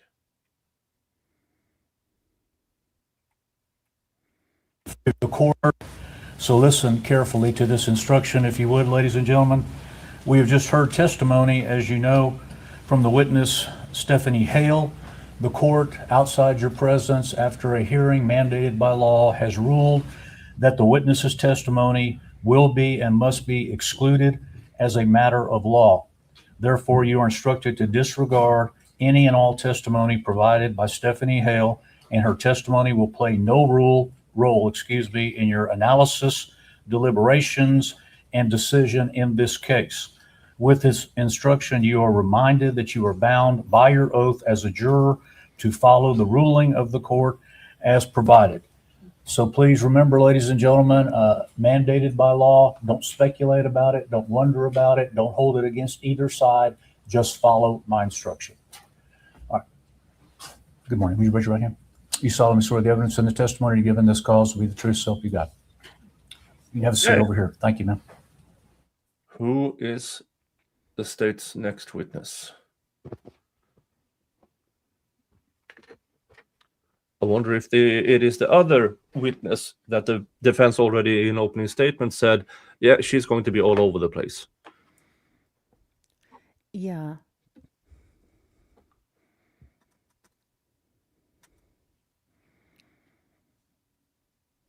And why did they mute that in the court stream? For the record. My name is Emilia Amy Franco Marin.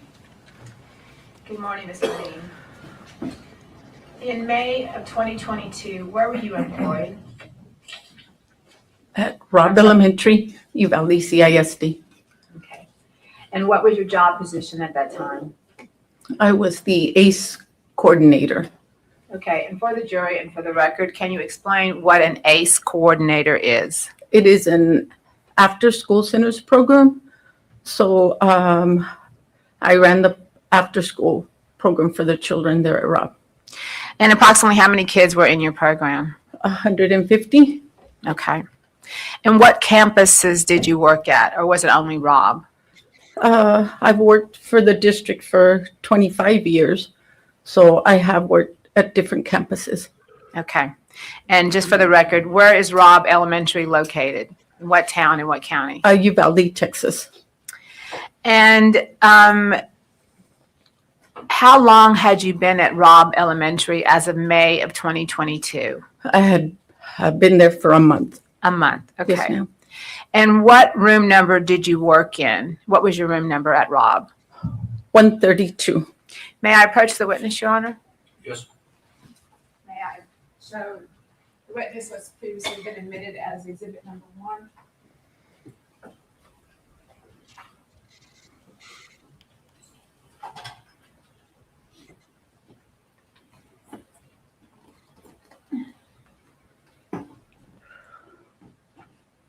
I'll tell you what, I'm going to put it over there so you don't have to get up too far.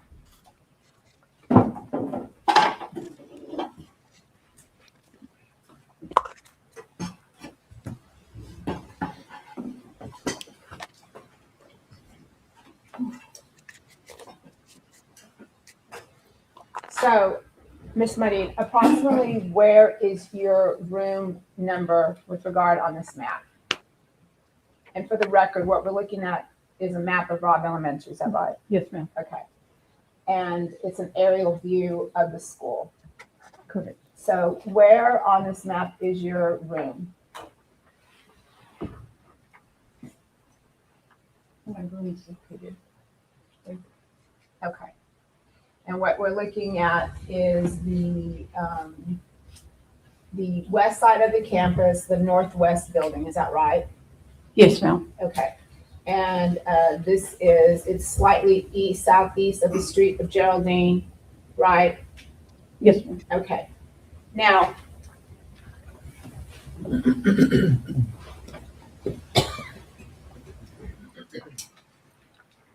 had you previously been trained as far as a lockdown with the Uvalde CISD? No, ma'am. Okay.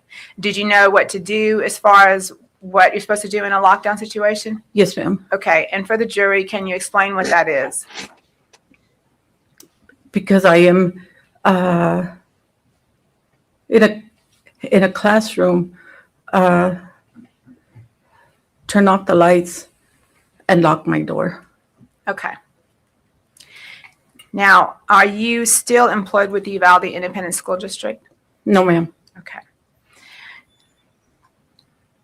Now, I'm going to take you back to May 24th of 2022. What time did you arrive at school that day? Approximately about 7:30 in the morning. Okay. And is that the time that you usually arrived on campus? No, ma'am. Okay. So why did you arrive early that day? My grandson attended Robb Elementary that year, and they had award ceremony. So I arrived early so I could be there for his ceremony. Okay. And what grade was your grandson in? He was in the 2nd grade. Okay. And approximately when did his award ceremony end that day? I'm going to say maybe about 9:30. Okay. And what were your plans for the rest of that morning? every other morning that I would have to show up to work, I was always at another campus. And that morning I wasn't scheduled to go anywhere else. So I stayed there and I began to plan the celebration for my students for the next day. So I went to my classroom to prepare. Okay. And this celebration, what kind of celebration was it? It was an end of the school year celebration.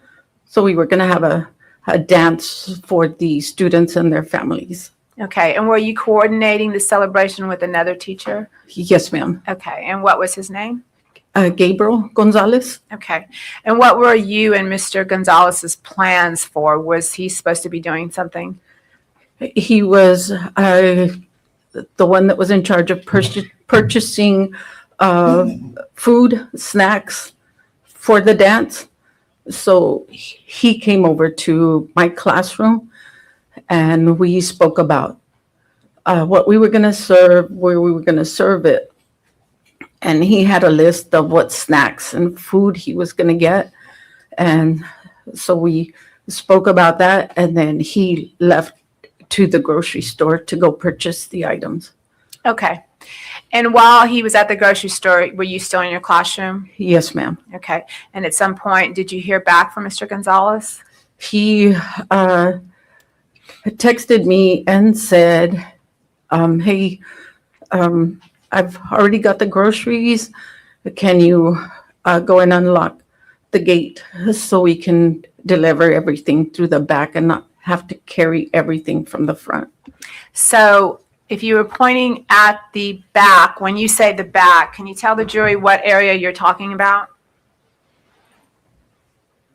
We called this the back of the campus, and that was considered the front. Okay. And for the record, you pointed to the far northwest side of the campus off of Geraldine Street. Yes, ma'am. And is there a gate there? Yes. Okay. And is that gate usually locked? That gate is always locked. Okay. So when he called you and said, meet me at that west end gate so we can get the groceries in, what did you do then? I unloaded the stuff that was on a cart in my classroom, and I pulled the cart out to the door, and I left it there, and I went back inside my classroom. After a few minutes, I said, he's probably on his way. So I pushed the cart out of the door as I'm going out. I go out and I put the rock on the door and I go out to the gate. Okay, let me stop you right there. Approximately what time did Mr. Gonzales contact you or text you? It was probably about 11:20. Okay.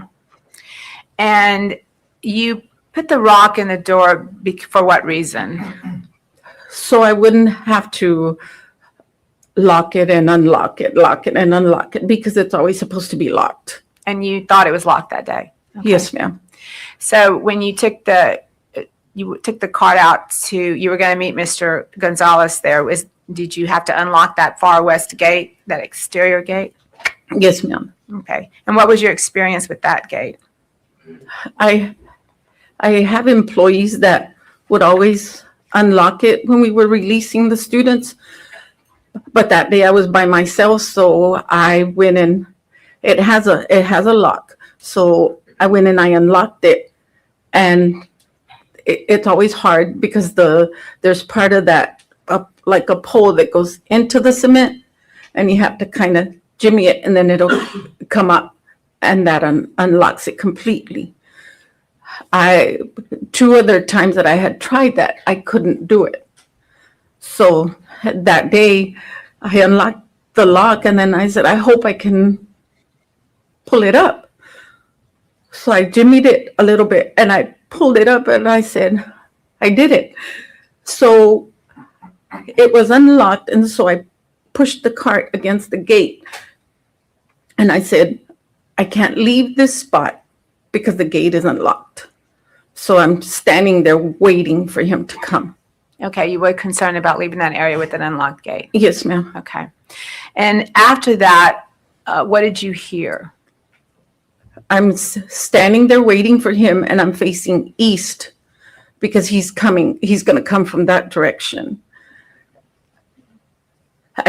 I'm standing there, and I hear a loud vehicle from behind me, which is the west side. I turn around and I look, and I see a vehicle going real fast, and I see him crash into the area of the ditch. There was like a poles there, and the truck crashed. As it hit it, it kind of went up and then it went into the ditch.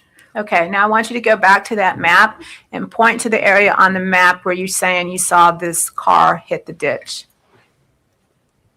The truck was coming from here, and it went in this way. It hit the rail right there and then crashed into the ditch. Okay.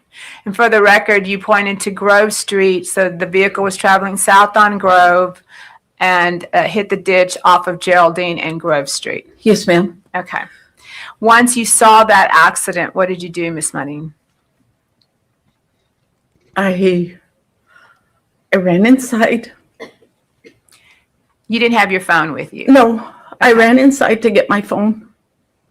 I kicked the rock. The door closed as I ran in.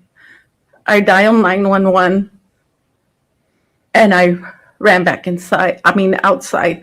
When I ran outside, I put the rock back on the door. The call went through, and I'm running to the scene of the crash. Mm-hmm. And I'm telling the operator, a truck crashed on the west side of Rob's school. It crashed into a ditch. Okay. I kept saying that over and over because I knew that they needed the location. Okay. And when you're on the phone with 911 and you're telling her where this accident happened, what do you see then? I'm still running as I'm telling her the location. So I'm running to where the truck crashed. As I'm running, I'm holding the phone with my left hand. And let me stop you right there. Why are you running towards the crash?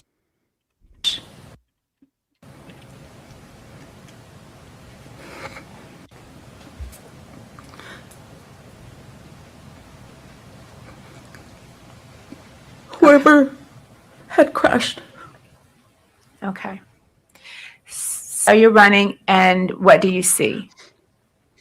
As I'm running, I see on the right side of me 2 men running from the funeral home. They're running towards the crash, and then I see them stop. When they stop, I'm still running.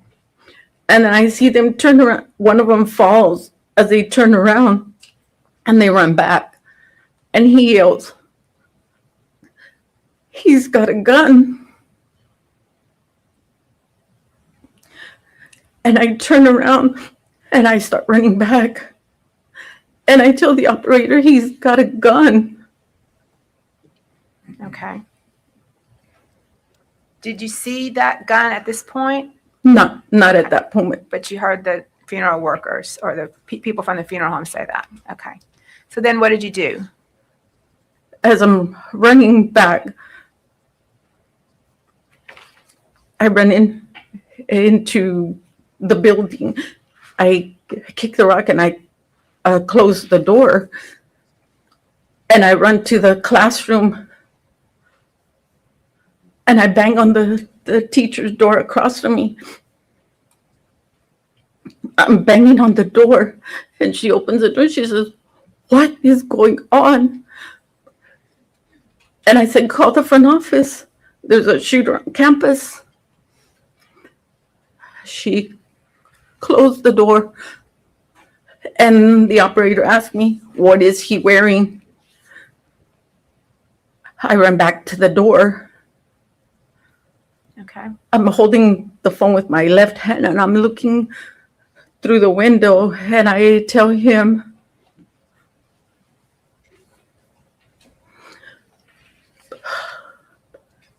black hoodie, black hair. He threw a gun. He threw a bag. He threw another gun. He jumped the fence. And then I told her, he's coming. When he jumped the fence, he jumped it and then he like shakes himself off. And he picks up what he threw and he's walking towards the campus. Okay. You say walking, not running. No, not running. Okay. Now, at this time, had you seen if he was shooting or? He was shooting. Okay. And what area was he shooting at? He was shooting towards the south area where the children were at in the PE area. Did you see children out there in that area? Yes, ma'am. Okay. Now, again, I want you to point to the board behind you, and if you could point to the area where you saw the children playing.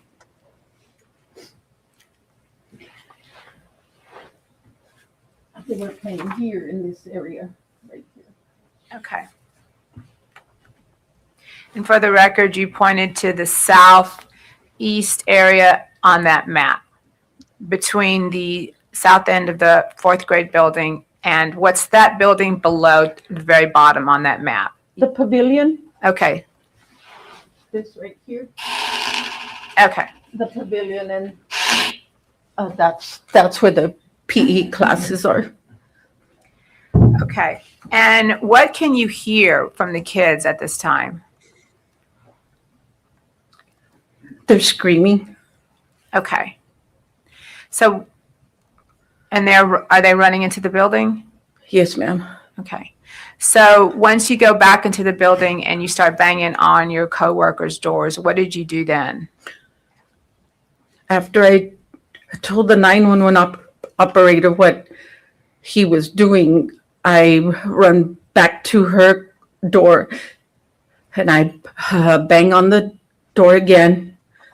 And she opened it and I said, what did they say? And when you say they, who were you referring to? The office. Okay. Because I had asked her, call the front office. There's a shooter on campus. So when I banged on the door again, she opened the door and I said, what did they say? And she said, they didn't answer. And I said, oh my God. And I turn around and I see the kids from the south door already running in and screaming. Okay, I'm going to stop you right there, Miss Bunny, and I need you to point to the board and show the jury when you say that you kids coming in from the south door, where are you talking about? I'm still right here and the kids are coming in from this door, the Okay. south door, from the PE area. Okay, and for the record, you pointed to the south end of that building. Yes, And so the jury understands where your classroom is, that length of the building, is that a hallway? yes, And then then the hallway goes south. yes, So it's almost like a shape of a T. yes, So you go to the middle of that hallway, running from east to west, and you can see the hallway going north to south. yes. And that's where you see kids running in. Yes, Okay. ma'am. And they're running in from that south end. From the south end. Okay. And what are you telling the kids as they're running in? I run up a ways into that hallway. And I'm yelling at them to come in and to get in their rooms. Okay. So at this point, you know the shooter, you saw him shooting at the south end, and did you see him After that, after you ran to the door? When I was at the door, I just saw him like getting near the cars that were parked there. How far did you see him come up? It was a little bit past the half mark. Mm-hmm. And then after that, the cars were parked there, so I couldn't see after that. Okay. But you did see him shooting towards the south then? Yes, ma'am. Okay. And when you're staying in that hallway and you're trying to get the kids into their rooms, okay, then what did you do? I kept asking the operator, where are the cops? Where are the cops? And I tell her, there's kids running everywhere, because I looked down towards the east hallway, and there was an area out there where the kids could play as well, and they were running into their classrooms. Okay. And that call that you made to 911, have you reviewed that call? Okay. I think we played it for you. Have we? No. I can't remember. Okay. But you did make a 911 call to an operator. Yes, Okay. ma'am. The state would tender state's exhibit number. State would admit state's exhibit number 9, which is a 911 recording of Ms. Marine. All right, submit. The state would ask to publish it to the jury. Please. We're going to play that 911 call for you, Ms. Marine.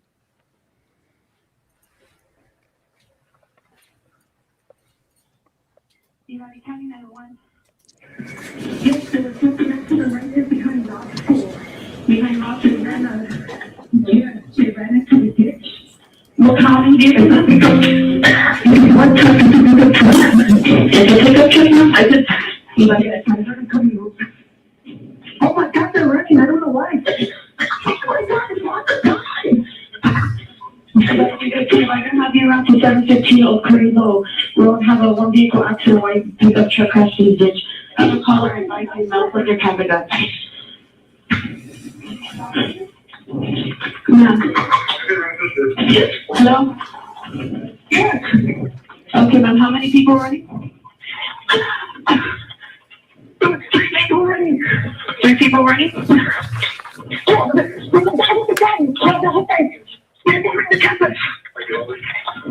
Hello, ma'am? I don't know who this. Yes. Okay, ma'am. What is your name? Amy. Yes. Okay. Miss Amy, how many shots were fired? I don't know. Several. Okay, he's on campus.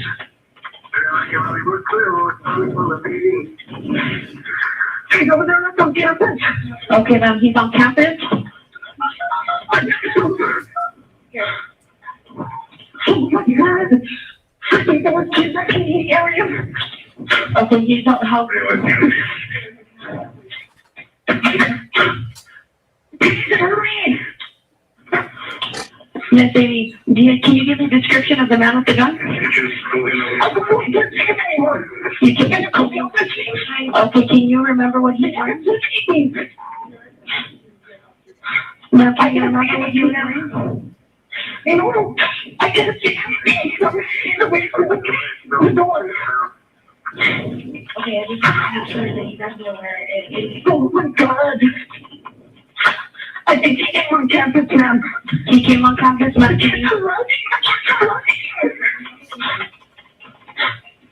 Come on, hurry, come on. Okay, ma'am, can you remember what he was wearing? I don't see him, ma'am. I did not see him. Can you remember what he was wearing when you saw him exit the vehicle? No, all I saw was the truck. Over there, he's shooting. So I never did anything. They just oh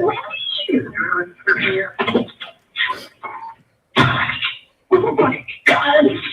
Ma'am, where was he running towards? You said he ran into the school? Yes.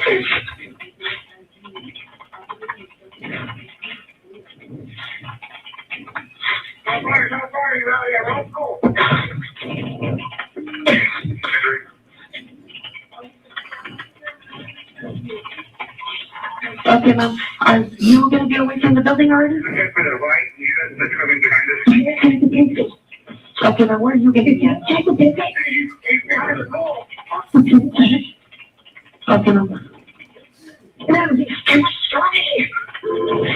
Where are the cops? Okay, ma'am, I do have units already pulling up. These are the I can't deal with the school.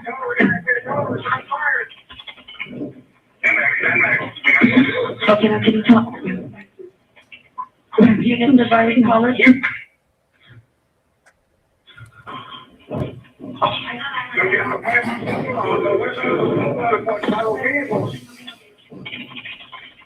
Miss Amy, can you see him now?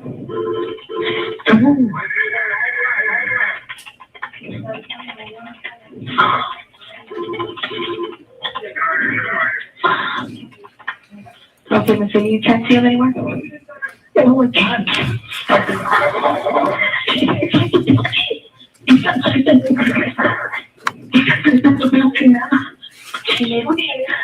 Okay, ma'am, you went inside the building?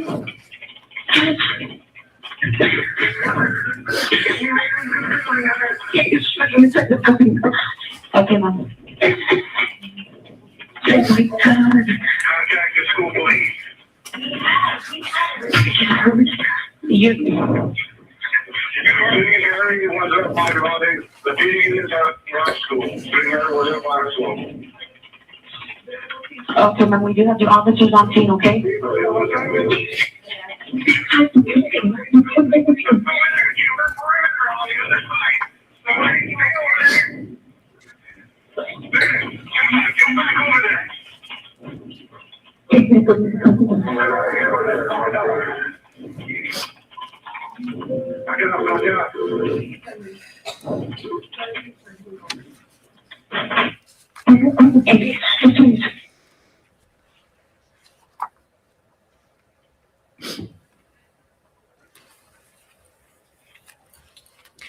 Now,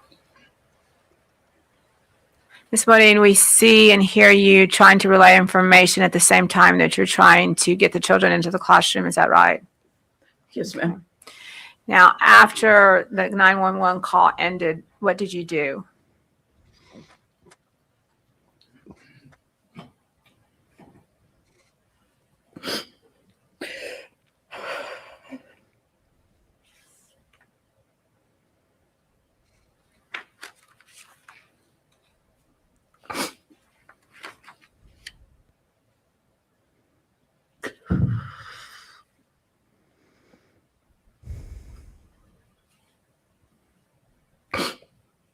I'm sorry.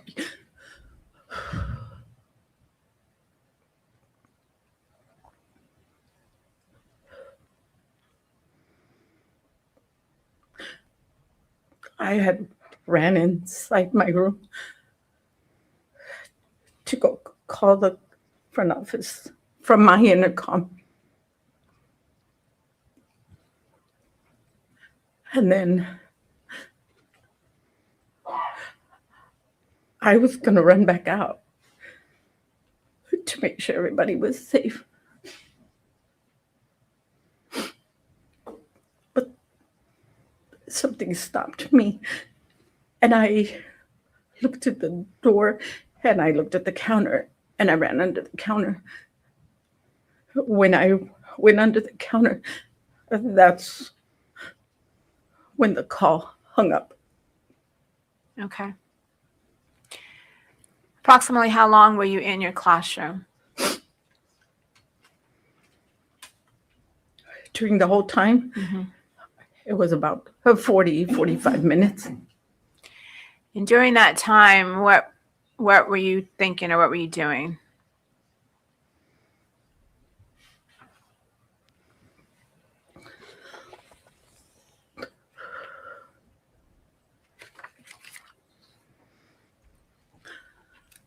The shots wouldn't stop.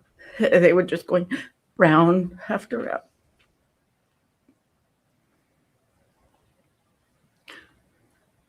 A round would go off, and then there was total silence.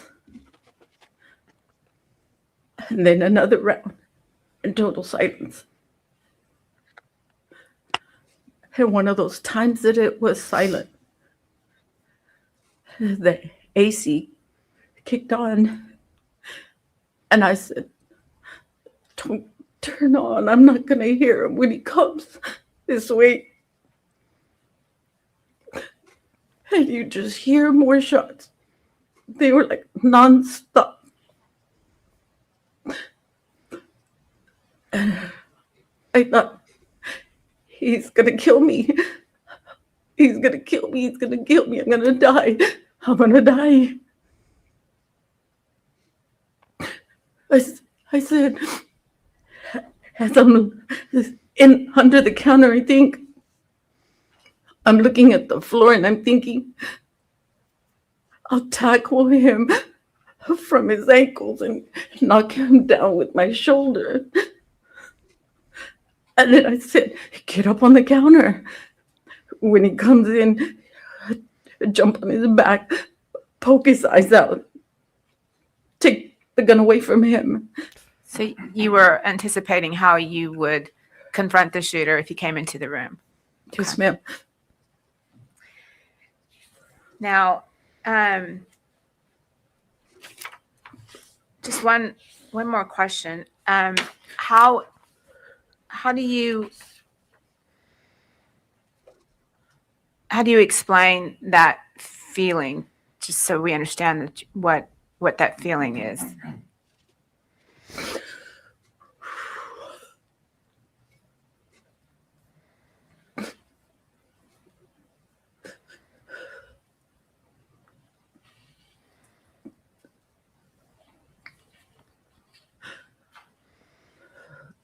The feeling of that type of fear is something that only someone can understand who's been through a mass shooting.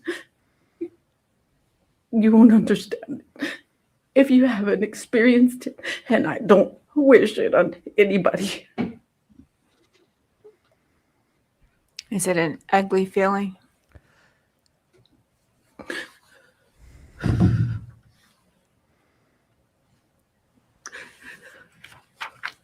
It haunts me to this day. Okay.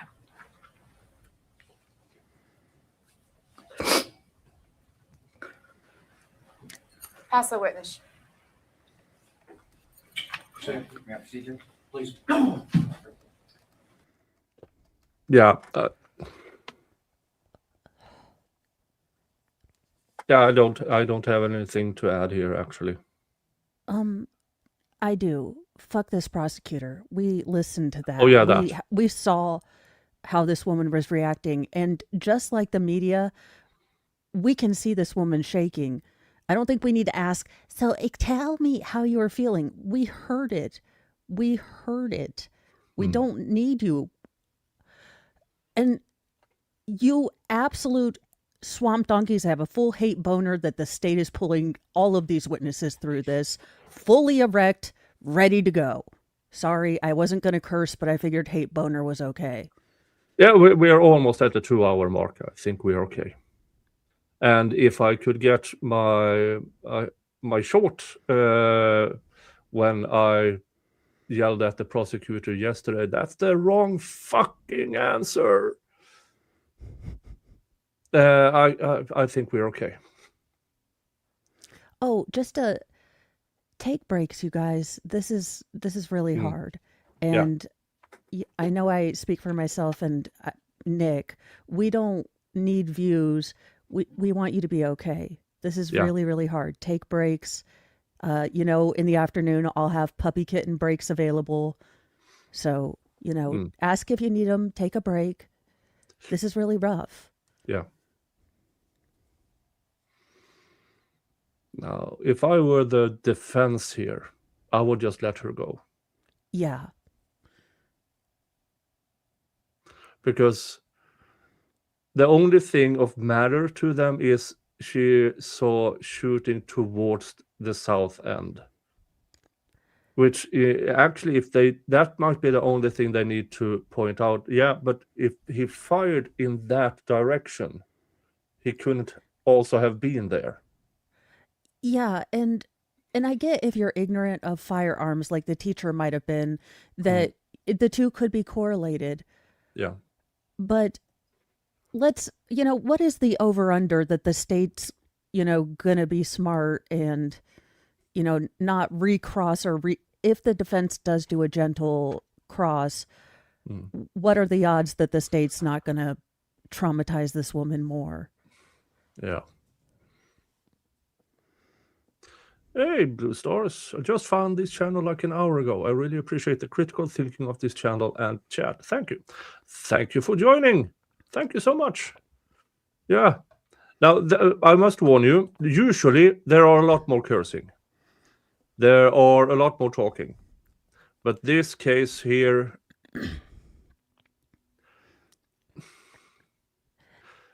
it's better to let the case speak for itself, and then we can yell at the prosecutors. Yeah. But there's no need here to ream the witnesses as we can do in other trials, because some witnesses we've seen, oh my God. But this is a witness that has gone through hell, and she's forced by the prosecution to relive it. Yeah.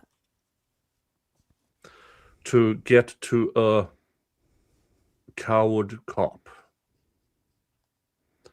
who is charged with 29 counts of endangering minors for not running towards the danger. I mean, so I guess this is a good question. I saw it going through chat. At what point does this emotional testimony become prejudicial? I don't want to take anything away from the victims, and I'm not trying to be disrespectful, but is there a point at which this becomes gratuitous and legally there is a point, but it is under the discretion of the judge, and the pre-trial they have had motion in limines and stuff going on, and we before day one, before trial started, there was this discussion what pictures, and the state really wanted to show pictures of the children to the jury, and the judge said, well, no, because you're only charging him of what happened between when the officer got there to when he walked in the door. Yeah, I think we could play the 911 calls, and those could be sufficient. Yeah. And where did you see him? What did you hear? But reliving every part of it, that is emotional blackmail towards the jury. Yeah, and it's lazy.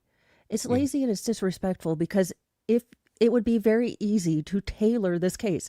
In fact, it would be lazy, but it would be more economical. You could tailor this case to only the facts in that particular period where he was the only officer on the scene. Then you stipulate that time period. None of these witnesses have to be brought in. When I'm the fucking voice of reason, shit's out of control. Sorry. No, I agree. But let's see what the defense will do. Ms. Maria, my name's Rico.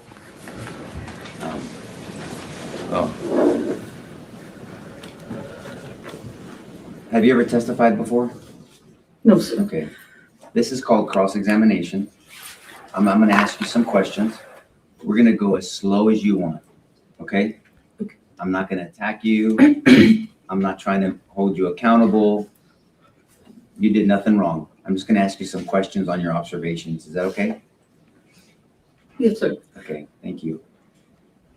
If you don't understand my question, ask me to repeat it and I will. Okay?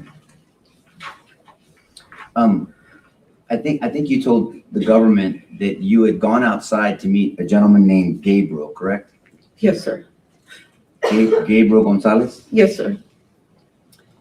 And I understand what you're saying. I think we all do. You prop the rock there because teachers were not given kind of a key fob system where you could just click in and out of a door, correct? Correct.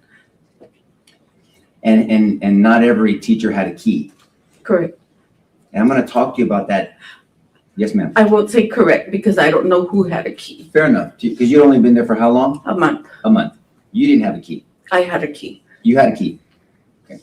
But it's still faster to use the rock. Yes. Okay, because it's just really quick. Okay. And when you went out to see Mr. Gonzales to get the supplies, and then you went through the crash, and you saw that going on, and you came back inside to get your phone, correct? Correct. And then you go back outside, and then we hear you on 911 with the operator. I'm real curious before we get into those details. Did you realize, what did Mr. Gonzales do? When I was waiting, of course, he wasn't there yet. Can I show you where I was at? Yes, ma'am. When I ran, Please. I was running to help him, so I ran to about right here. I came out of the sidewalk and I ran all the way to here. So that's a good distance. Yes, sir. Because I've been to this location. So you came from the west, and for the record, I'm pointing to the west door entrance and exit, right? Correct. And so you went from the X, do you mind if I'm this close to you? No. Okay, thank you. You went from here all the way down Geraldine to where the blacktop ends near Grove Street. I ran on the outside of the campus, not the inside. And what's I ran the from the difference? sidewalk. There's a fence Correct. here. Okay. And so you came out here and you got to the blacktop here on Geraldine? No, not to the blacktop. I was about right. Okay. And by that time, had Mr. Gonzales showed up by that time? No, sir.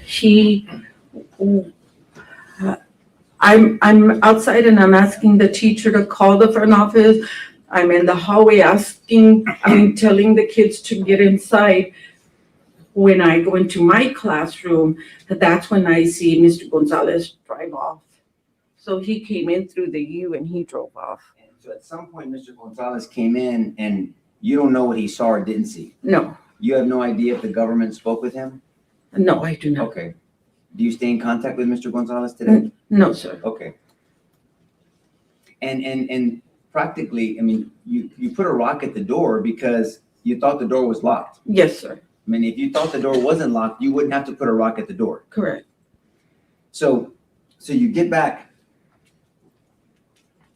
inside and we can hear you, and I'm very sorry you went through that. I think we all are. That sounds very traumatic. But we hear you on 911, and you're giving a description of what you're perceiving from that door. Mm-hmm. And so just, may I approach, Judge? Yes. And so that west side door, and we'll probably see a picture of it. There's not a big window here. No.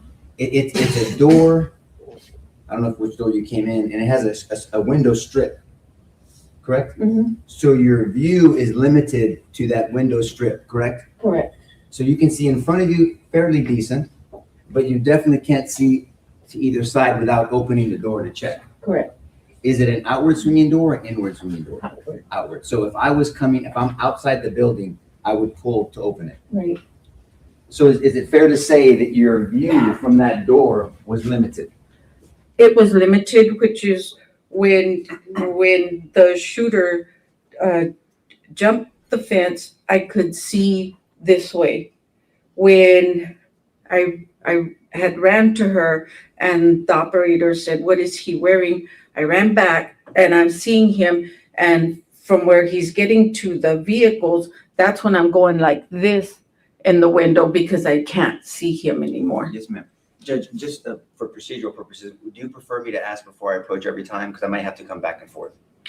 No, go ahead. Thank you, Your Honor. I want to make sure it's clear because I don't know if it's been explained yet. So when you say he jumped the fence, so the crash is here at Geraldine and Grove, correct? Correct. And that's kind of a culvert, and there's a railing here, and he went over the railing into the culvert, right? He went through the railing, like crashed into the railing. And I don't want to make you stand up again, but Is the fence you're talking about here? No, the fence is right. What fence did he jump? He jumped this fence. Okay, is that the perimeter for the school? Yes, Okay, so he jumps this fence. Now, by this time, you're already back to the door yes, and you're on 911 by this time. yes, sir. And then he's walking. I think you testified previously that he was running, but No, he was walking, right? Have you seen the video from the funeral? No, You have not seen that? Okay. What have you reviewed in preparation for your trial today? I'm sorry, I have seen the video like on the news where they show some of the Yes, ma'am. funeral. Yes. And that's something we're going to talk to a lot of people about because the news has shown a lot of these things. Right. And so I'm going to ask respectfully if you could, if we have to take some time, distinguish what you saw at the time versus what you saw later on the news, okay? Thank you. And so you have seen the funeral view Yes, because there's some videos from here. yes, And so he's walking, but at one point you described him as running. And that's not, it's okay, it's normal to do that, but you described him as running at one point. I don't think I did, but In the grand jury testimony? Maybe. Maybe, okay, well, regardless, he's coming to the school. You testified that you perceived, because you're looking through the door, you perceived that he was shooting towards the south side of the building. Mhm. Would you also agree that from where the door is, the perception is everything to the left of this door is the south side is towards the south side of the building? Is that a fair Correct, statement? yes. So if he was shooting out these windows, that could be perceived by you, understandably, through that little window of him shooting towards, because it is towards the south side of the building, but hitting these windows. Is that a fair statement? Anything to this side of you is the south side of the building, right? Towards the south side. Because this is the south entrance. right, correct, This is considered the east entrance. correct, There's no north entrance, but this is the north side of the building, correct, of the school. And this is actually the front of the school. correct. Okay. So this is considered the west side of the school. Mhm. And so anything to this side of this entrance appears like the south side. Right. Because it is actually, right? Right. It's towards the south side. Mhm. And you didn't know at the time, but you knew he was shooting, and later you found out that he was shooting out these windows. He was, when he was here, walking here, he was already shooting to the south direction. Right, to the south direction. You just Right. couldn't tell which were part of it. Right, Okay, so he was shooting in this direction. correct. Okay. And we'll ask somebody else about shell casings if there's any evidence of that, okay? And so when he did that, you're in here, and have you seen the video from inside the school? Yes, Okay, and we're gonna go slow on that one, okay? And so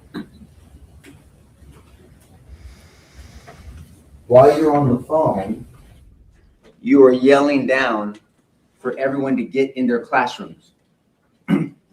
Yes? yes, And is there a system to warn other teachers of incidents like bailouts on the phone? Is it like a texting system? they have a Raptor system, the school district does. Raptor. And was that, but you were notified of you knew about the Raptor system, right? I knew about it, but I wasn't on it. Fair enough. But the purpose of the system is for teachers to text each other incidents. I don't know if they text each other. If I'm gonna they're, object as to speculation. She's already said she didn't have it on her phone. She never got it. So at this point, any testimony about Raptor is speculation on her part. Well, just she answered the question. That's fine, dude. Okay, proceed.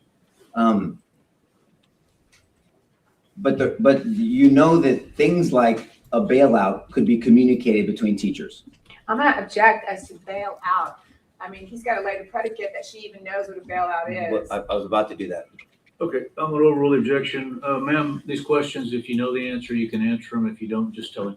Okay, proceed. And if you don't understand any of my questions, you say, Nico, I don't understand your question, and you know I'll ask you again, okay? yes, sir. Yes, ma'am. And don't answer a question that you don't know. Okay. There's a rule of evidence that you have to have personal knowledge. I'm gonna do my best not to ask you a question you don't have personal knowledge of, but you can check my homework and tell me if I'm wrong, okay? Yes, sir. Okay. And so do you know what a bailout is? I do. Okay, will you please describe to the jury what a bailout is? It is when a vehicle is being chased by a police officer, police vehicles.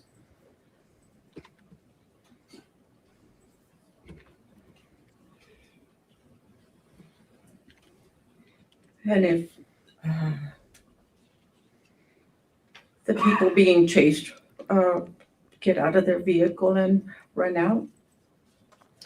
That is correct. And that school had dealt with a lot of bailouts.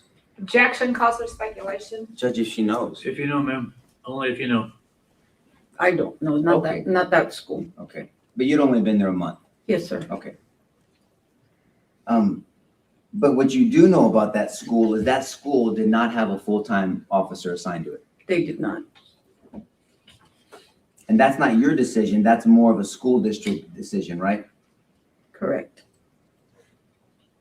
Do you know if anybody had complained about that school not having a specific full-time officer or officers? I do not know.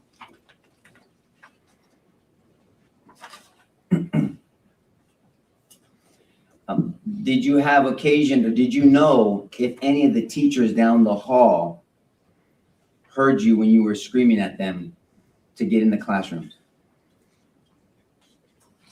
I know I saw one teacher standing in the hallway when I was screaming for them to get in their rooms. Do you know if the individual classrooms had the ability to be locked and secured from any type of intruder? I do not know. How long have you worked in the school academia? 25 years.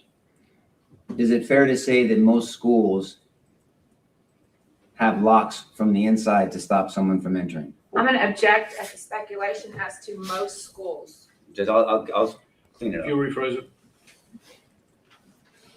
Have all the schools that you've worked at over the 25 years have locks to be able to lock from the inside? I do not know. Most of the schools you've worked at. Objection asked and answered. Overruled. You can say no.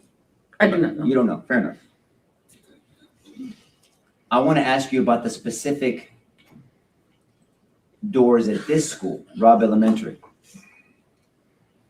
Are you aware that there was issues with teachers locking doors? I do not know. Are you aware that there were issues of doors not being able to lock in the first place, even if someone wanted to lock them? I was not aware. But it was your impression, and you fully believed that that west side door was locked. Yes, sir. Did you later come to find out that that door was not locked? I didn't find out until about a year after. Yes, ma'am. That's why I said later. So later on, and let me just be very clear, that's not your fault.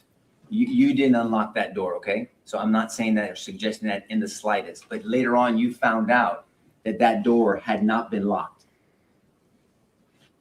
Correct? Can you repeat that? Yes, ma'am, I can. Later on, you found out that that west side door was not locked. You were treating it like it was locked, but it was not locked. Correct. And that was not your fault. Correct.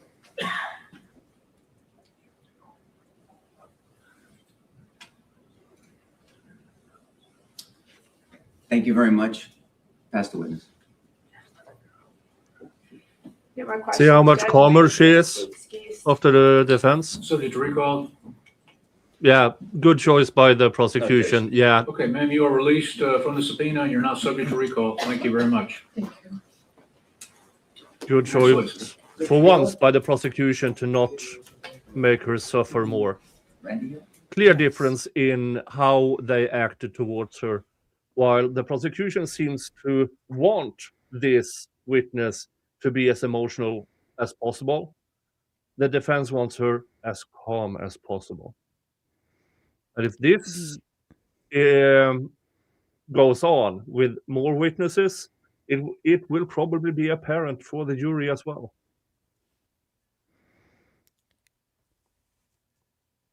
Okay.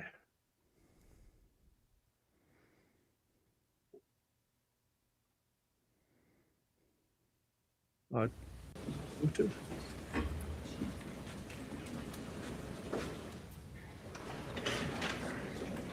Okay, next witness, I assume.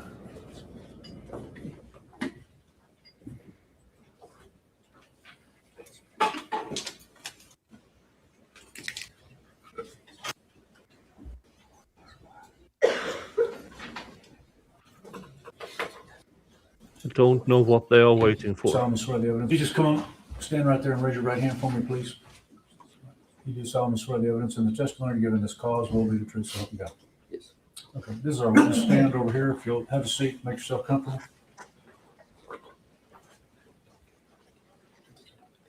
That microphone will adjust, make it comfortable for you.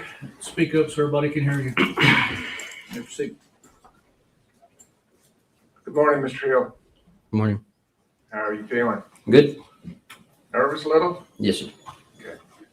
Did you come over from Uvalde? Yes, sir. And is that where you live? Yes, sir. How long have you lived there? Since I was born. So that's your whole I life. didn't catch his name. And back in 2022, Hill? what part of Uvalde did you live in? Did you catch his name?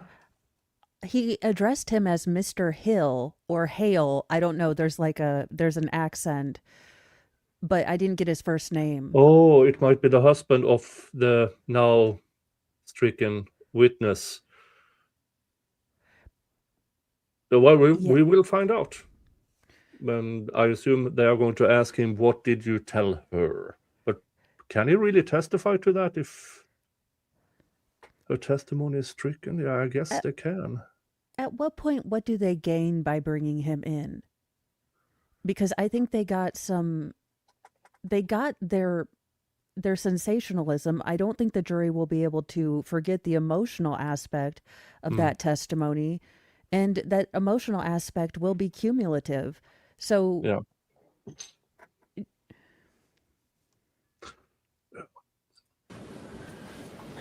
The same place. The same place you live now? And is Uvalde in Uvalde County, Texas? I need to ask that too, I guess. Yes. Thank you. And tell me what you live next to or near. Right in front of the school. Right in front of the school? Which school is that? Rob. Okay. And is there a funeral home close by too? Yes, sir. And where is it from where you live? Towards the west. Okay. And did the place that you live, still live, by Robb Elementary School, were you home? Yes, sir. On that morning of the 24th? Yes, sir. And what were you doing? Getting ready for work. And that was about 11:30 or so? I don't remember. Okay. Did something catch your attention out of the ordinary though? Yes, sir. Would you tell the jury what that was? At first I thought it was construction, but kept going on for a while, so just thought it might be gunshots. So at first it sounded construction. Can Maybe you someone- describe that a little more for me so we kind of understand the sound? A nail gun, someone banging on their house. I don't really remember. Like a nail gun? Mhm. Okay, so you attached it to construction. Are you in the construction business? No, sir. Okay. And after you heard that for a while, then you changed your mind? Yes, sir. And tell us what did you change your mind to? I thought maybe that's a firearm. Okay. Where were you when you heard these things? In the restroom, getting ready for work. Inside your Inside your my home? house. Yes, sir. And you could still hear those sounds? Yes, sir. It sounded like a nail gun and then like a gunshot. So what did you do? I went to my window. And where is your window? I don't really know how. Is it on the first floor, second floor? Second. Huh? Second floor? On the second floor? Yes, sir. And what did you do from the second floor? Looked out the window.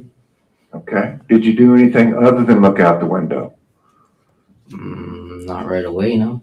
Okay. Well, tell us what you saw as you looked out the window. At first, nothing really. And then I looked out again and I saw someone about to go into the school. Someone what? About to go into the school. Okay. Could you describe what he looked like? I don't remember. Okay. Other than looking out the window, did you do anything else? I took a video And how did you take the video? on my phone. Okay. And is it a relatively short video? I believe so. I don't really remember. Okay. Judge, we don't object to the video. Okay. Thank you.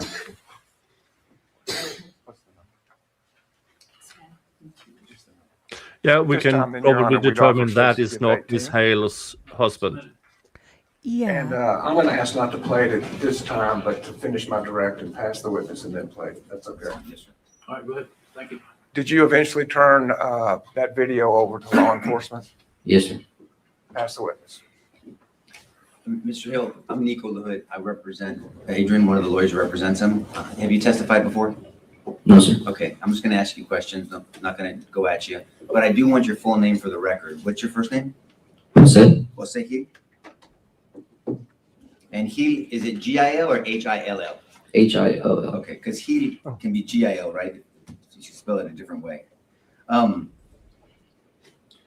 So you look out the window, and from your window, you can see the parking lot of Robb Elementary, or a corner of it.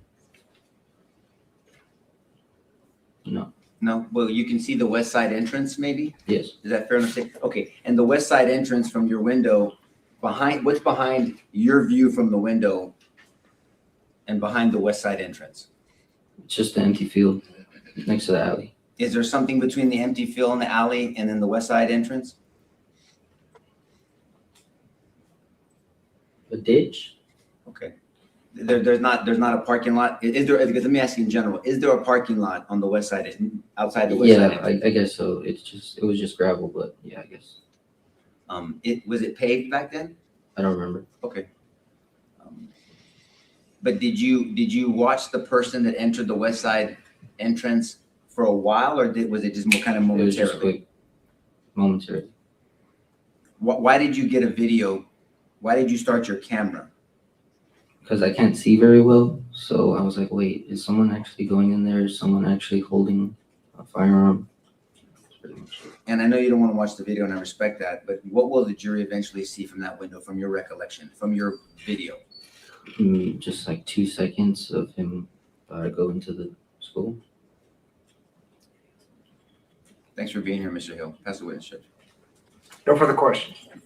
Recall, anybody? No, Your Honor. No recall? No, Your Honor. All right, sir, you're excused from the subpoena. Thank you. Safe travels. Yeah, they have to prove every element of the crime, the alleged crime. So having a video of him entering the building is a part of the trail of evidence, I guess. And he has to be Yeah. there to, yes, I took the video. And I guess we'll get to see it, maybe. All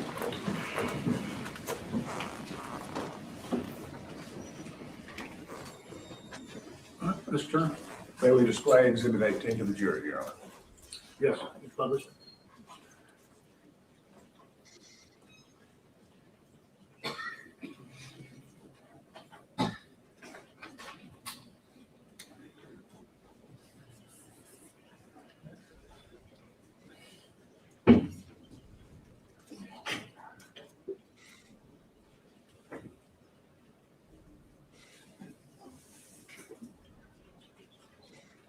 Thank you, Your Honor.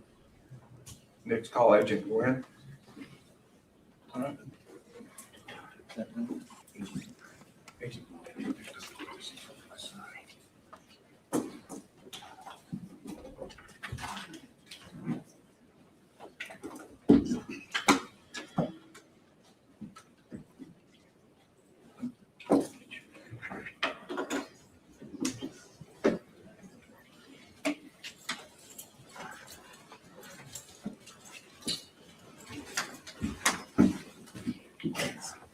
Sir, would you raise your right hand? You solemnly swear the evidence in the testimony given the cause will be the truth, so help you God. I do. Have a seat over here. Adjust the microphone if you need to. Okay.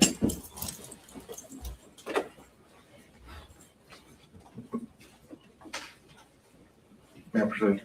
Please. Would you tell us your name, please? My name is Huy Nguyen. That's Huynguyen. And what do you do for a living, sir?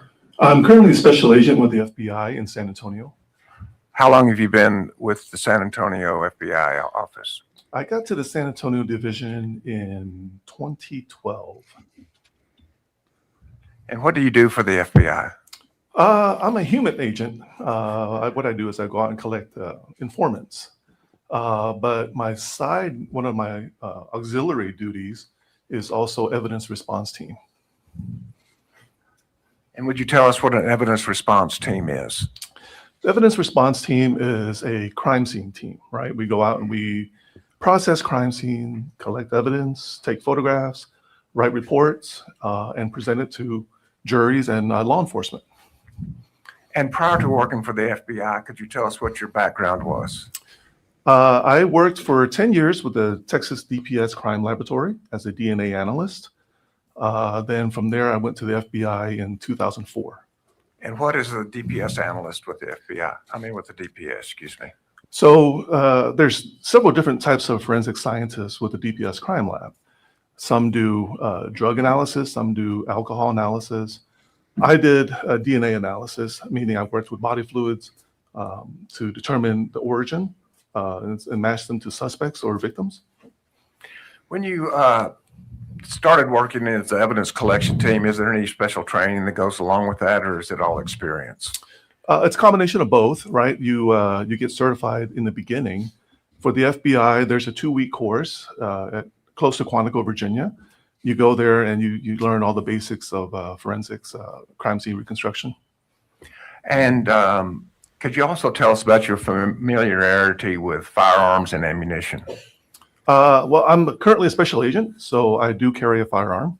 I've been trained in the use of firearms. And as far as ammunition at a crime scene, what kind of parts of ammunition is important to you as you collect evidence at a crime scene? Well, when you go to a crime scene, you look for anything that's, maybe shouldn't be there or is pertinent to the scene. So in this instance, regarding the question, spent casings, right? When a bullet gets fired, the casing is left behind. The casing could have evidence on there that could identify the gun. If the bullet that gets shot could be used to identify also what type of ammunition was used. So all this evidence can be linked together and provide like a profile of what happened. And just generally, how is ammunition classified, or bullets, casings, cartridges? You said you can identify it. Can you identify it by caliber? Oh, sure. So they come in different sizes, right? The calibers. You can identify them by it's mainly the caliber, how powerful the weapon would be, whether or not you can fire it from a pistol or a rifle. Just the marks that are left on the casing after it's fired, whether it's rim fire or center fired. So there's different characteristics you can look at with ammunition. And also, do the manufacturers of those casings, do they attach their symbols or emblems to the... Folks, tool mark analysis is a scam science. It is completely subjective. It doesn't follow the scientific method with blind testing. Now, in this particular case here, they have where the shooter was, where they claim he fired shots. They collect casings from that. So with everything, yes, you can draw a conclusion, but in itself, tool mark analysis only worth is to exclude, never to include, because it's too subjective. I will say this witness has a great audio voice. Like, Yep. if the FBI doesn't work out, go into audiobooks, sir. Yep. I'm not so sure I got his name right. apologies if what I wrote offends anybody, because I have no idea. That's why I don't put names up, because Yeah, I can't spell. Yeah, I will not even attempt to pronounce it, because then it will be offensive. Yeah, that's cool. To the casings? Typically, yes, on the around the rim of the casing. So that can also tell you whether or not a similar round has been fired multiple times as opposed to different types of ammunition. Is that correct? Well, if you see a bunch of casings on the ground at a crime scene, you can probably link them together by the manufacturer. Sometimes they have a number on it, which also corresponds to could be the year that it was manufactured. So you can take a look and see if the rounds are similar that way. And based on your work, are you familiar generally with the difference between a rifle casing and a pistol casing? Yeah, it's pretty obvious, the size of it. By size alone? And describe for us the difference in the sizes. Well, if you take a pistol, like a handgun, it's the casings the bullets are much smaller, right? And they could be wider. The rifle rounds, depending on the caliber, are typically longer and more narrow than a pistol round.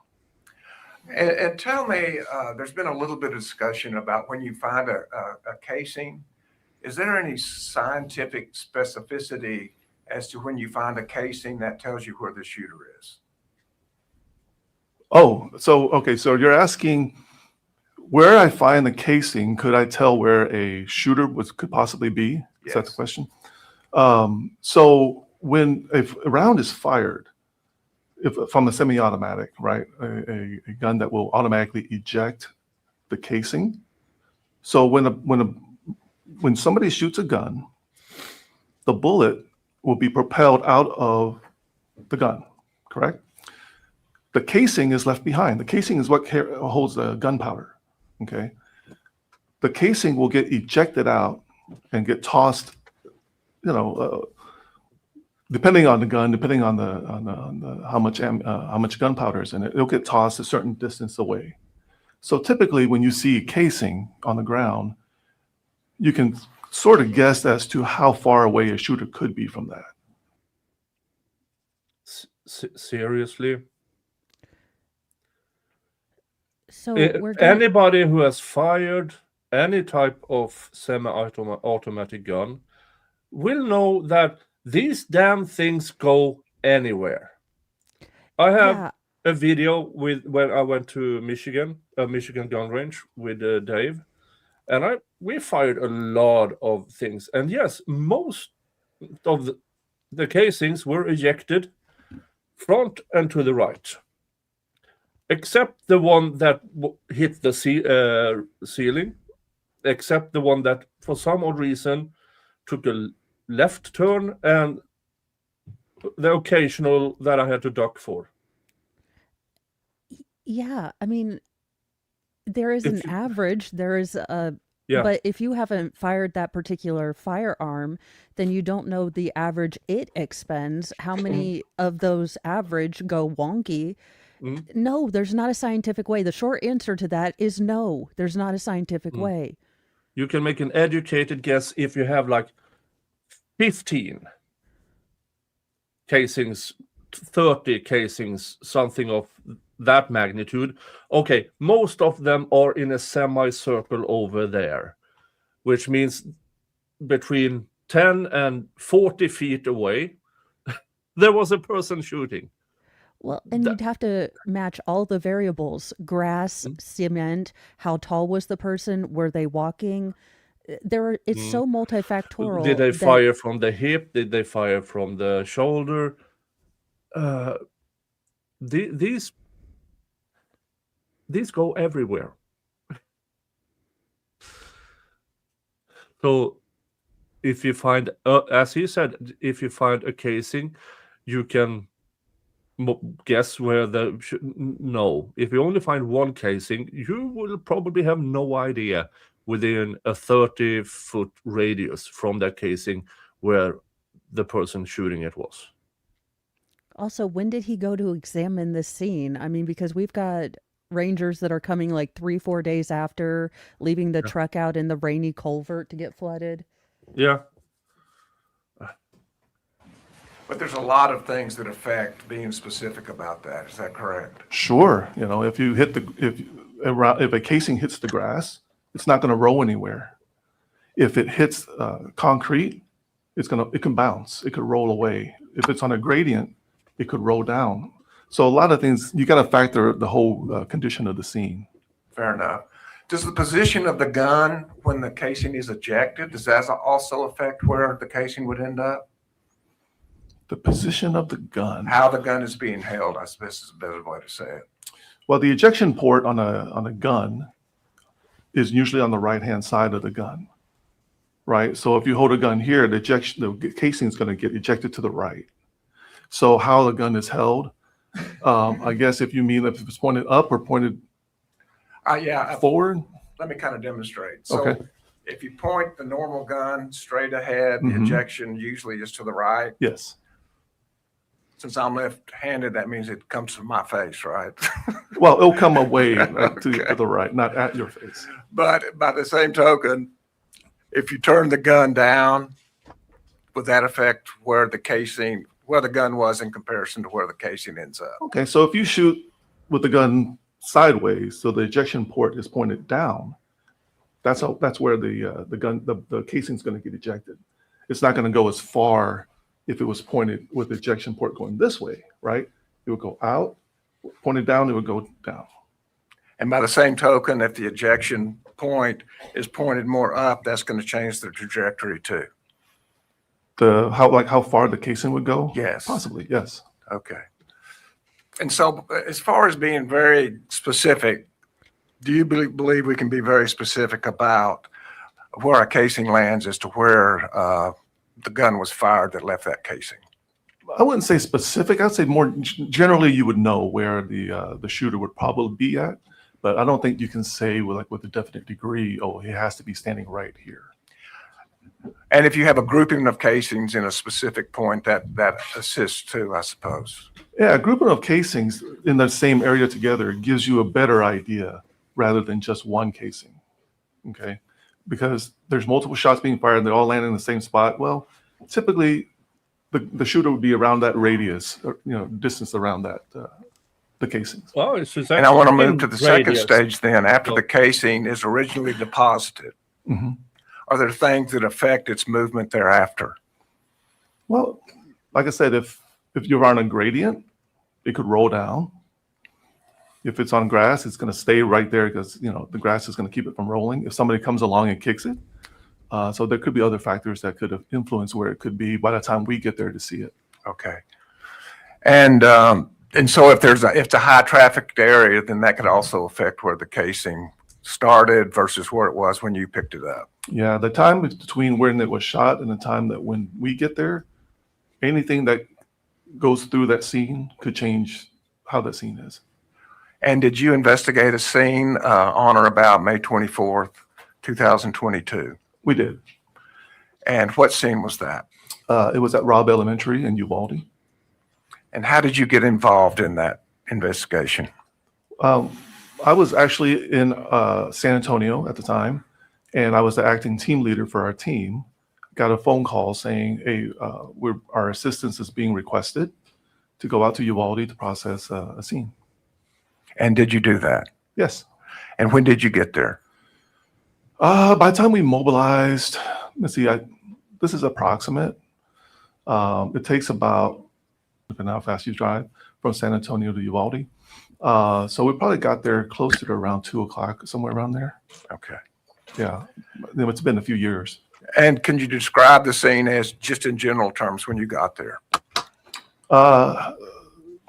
Lots of police cars, lots of activity. We're trying to figure out where to go. First, we were told to go to the hospital to pick up evidence from victims there, and then plans changed, and we were told to head to the elementary school, and that's where we went. And then we, tried to figure out where do we begin? What are our taskings? What is being asked of us, right? So we were being asked to support the Texas Rangers, and we were asked to process the outside of the school. And did you do that? Yes. Would you tell us how you did it? Well, it's a pretty large property, the school with the grounds of the school. So what we did was we have to take photographs first, right? Before we start anything, we take photographs of the general scene. In order to start looking for evidence, because we were looking for casings, right? We knew the general idea of what happened. So our main focus was, okay, let's find the casings. We knew where there was this truck on the far side of the school. So we started from there, did a line search. And what that means is you stretch out in a line, we get all your personnel in a line, and you slowly walk together, and everybody's looking down at the ground to see if they can find any evidence. And if you find anything, you place a flag there so that we can come back to it later. Before we pick up any evidence, we take a picture of it in place so we know. I wonder if they have a specific yellow flag guy. I'm guessing everyone carries some flags, because if you're all walking in line and someone has to break the line, then you'd miss where something potentially could have been in front of that person. So maybe they all have flags. Maybe. In the Young Thug trial, there was a specific yellow flag guy whose only job was to go to crime scenes and put yellow flags where he was told to put yellow flags. I even made a suno-song about him. And that poor kid, poor man, they put him on the stand, and he was so proud of being the yellow flag guy. And good on him. Good on him. If he wasn't yellow flag guy, he might be pushing trolleys.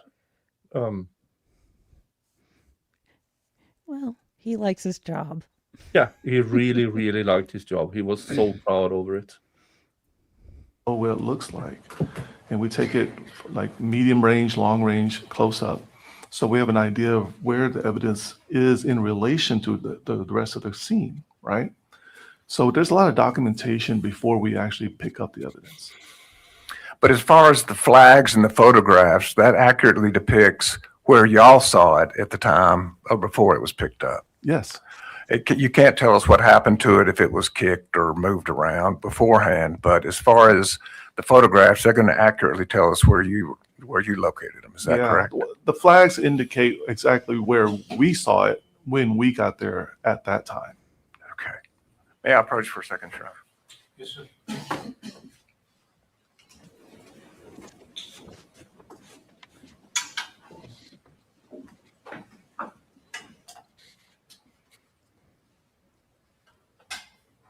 Could you step? Okay.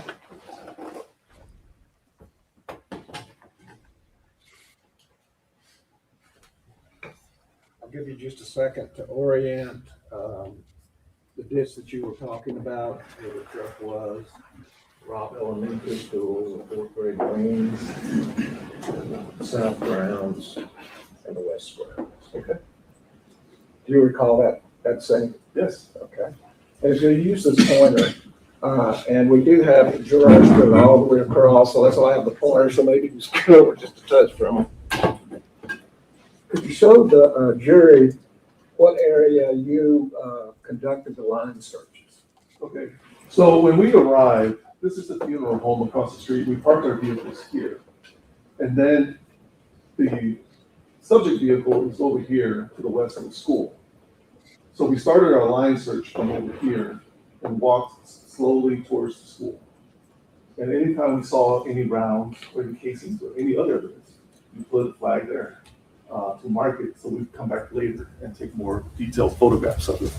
And we slowly made our way through the school. We also line searched all this area too, and around here. So the line search was the west side of the school? Yes, and also out here too. The north side or the northwest side of the school? Yes. The south side of the school, Yes. at least above this pavilion? Yes. As well as you looked on the east side of this 4th grade wing? Yes. And that was all conducted with line search. Yes. Did you find any casings on the east side of the building? No, we did not. And so your testimony is going to be concerning what you saw on the west side and the south side. Is that correct? Yes, around here and around here. We did find some evidence. I think there was a round right over here. And then we also found something over here. And were those fired or unfired? Those are actual bullets. So the bullet was still on the casing, so it wasn't fired. So those were two that were unfired? Yes. Okay. Thank you.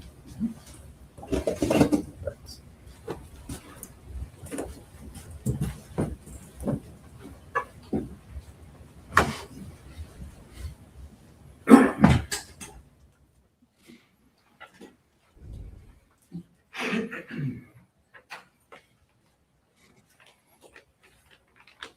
And did you have a chance to review the photographs that your team took as part of this crime scene investigation? Yes. And as you looked at them, was it a fair and accurate representation of the crime scene that you conducted? Yes. Pretender States Exhibits 85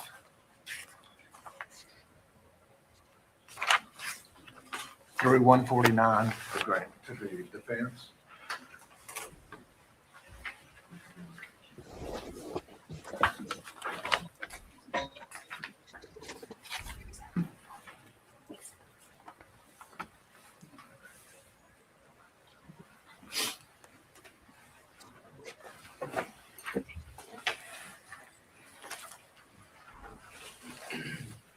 What numbers are these again?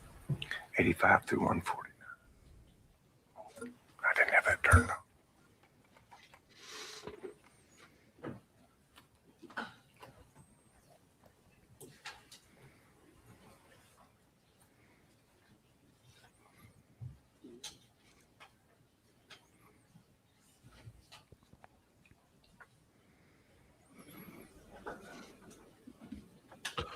Okay, let's.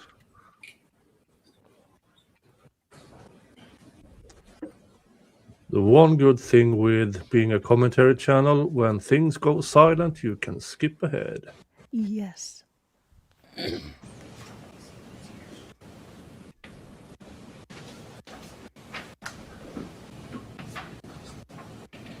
Should be closing into lunch.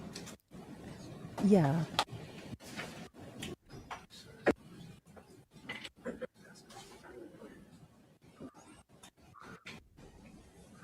Dun, dun, dun, dun, dun.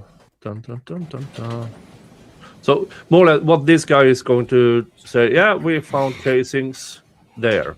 And then somebody, prosecution or himself, will draw the conclusion, well, he must have been over there or near there.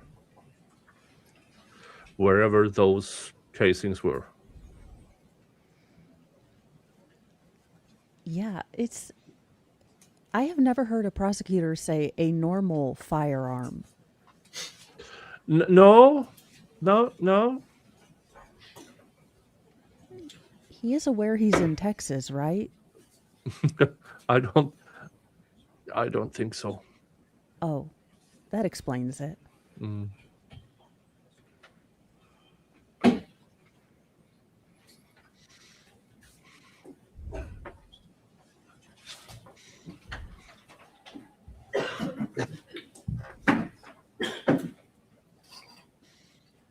No objection on it. Everybody? May we display those to the jury, Your Honor? Yes, please.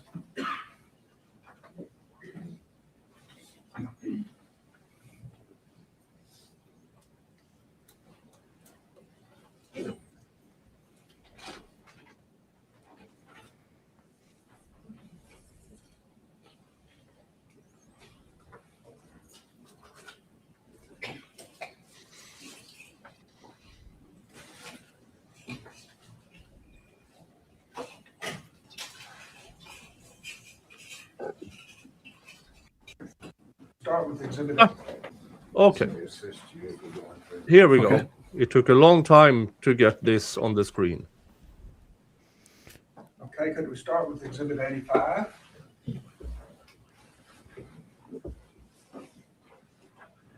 Can you explain to us what we're looking at here? This is the west side of the elementary school. Okay, and at the very top of the photograph, Exhibit 85, is that the south side of the building?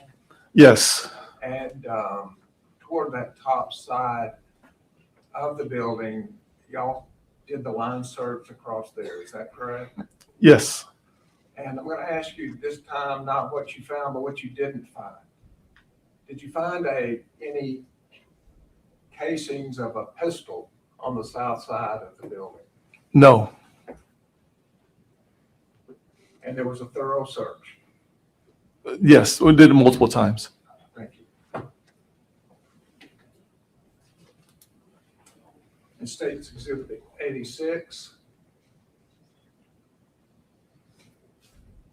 Could you tell us what we're looking at here? The same west side of the building. And if we will, would you approach the TV and show us on the north or the top right-hand corner, if you see any vehicles, the very top right-hand corner? Oh, this one right here? Yes, sir. Is there a vehicle over there? Yes. White in color? Yes. Did you search all the way to that vehicle? Yes. And all the way from that vehicle back through the parking lot? Yes. And were there any pistol or handgun casings found in that location? No. Thank you.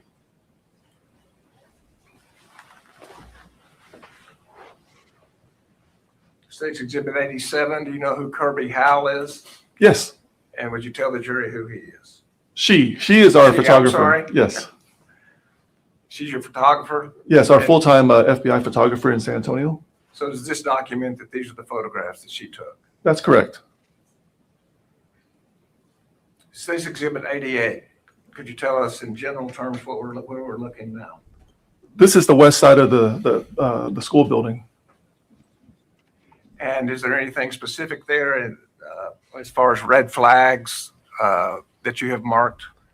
Red flags denote anything that we believe was evidence. And you can also see a backpack there. And when photographs are taken, are they taken in a series? By that, I mean, do you start wide and then get closer to close-ups in general terms? So typically, yes, when we see evidence, we take a long-range shot, so we see where it is in relation to the rest of the scene. We do a medium-range shot to get a better look at it in relation to the rest of the scene, and then we do a close-up shot to see what it actually looks like before we pick it up. Okay. Yeah, Canton PD, that is how you take photos of a crime scene. You take the wide photo, then you go closer to get an area photo, and then you zoom in to get the really near photo. You just don't say, yep, on a half a square foot area, take a picture, and then say, oh, it was over there. No. Wide area, zoom in. It's not that difficult. I believe it's in the training of every damn cop who, well, at least it's not winter. Maybe if it was winter, they would have used a leaf blower. Who knows? Yeah. I mean, I was waiting for the leaf blowers to come out in the red Solo cups. Yeah. Maybe later, because I heard from a very, very good source on X, Twat Fiddler 55, that everything in Canton was done exemplary. If you're high. Yeah.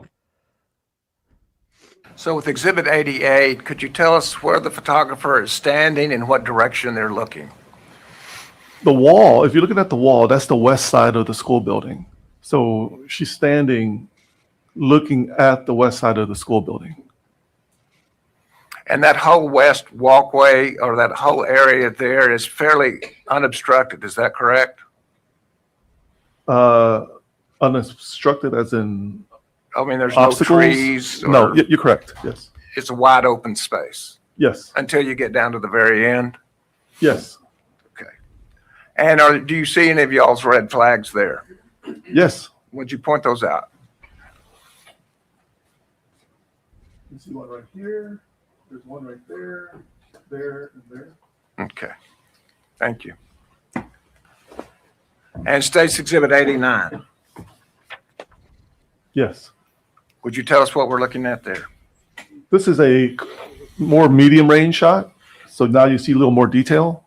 There's a backpack. There's a number 1 placard. So when we do our search, we find what we believe it's evidence. We put a flag to note the location. When we come back later, we start assigning evidence item numbers to it to differentiate it from everything else. So in this particular instance, the number 1 was assigned to the backpack.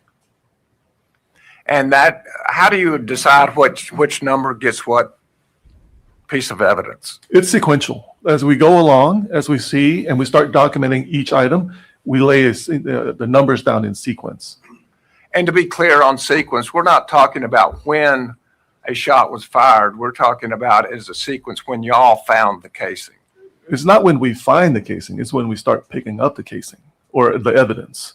Because as we're doing the search, we could find a whole bunch of evidence and we start placing the flags. As soon as we start collecting, the first item we collect gets the number 1, and everything after that is in sequence. Okay. And State's Exhibit number 90.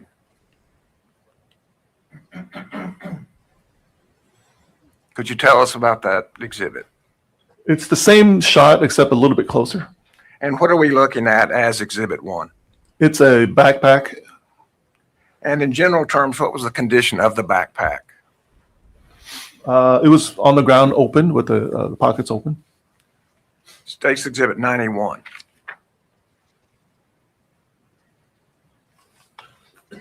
Okay. Would you describe State's Exhibit 91? You see the backpack is open, but you also see, can I get up? Yes, sir, please. There's also a magazine with, you see a bullet at the top of the magazine. Thank you. And State's Exhibit 92. This is, Go ahead. I apologize. So this is inside the interior of the backpack. So you can see additional magazines with bullets in them.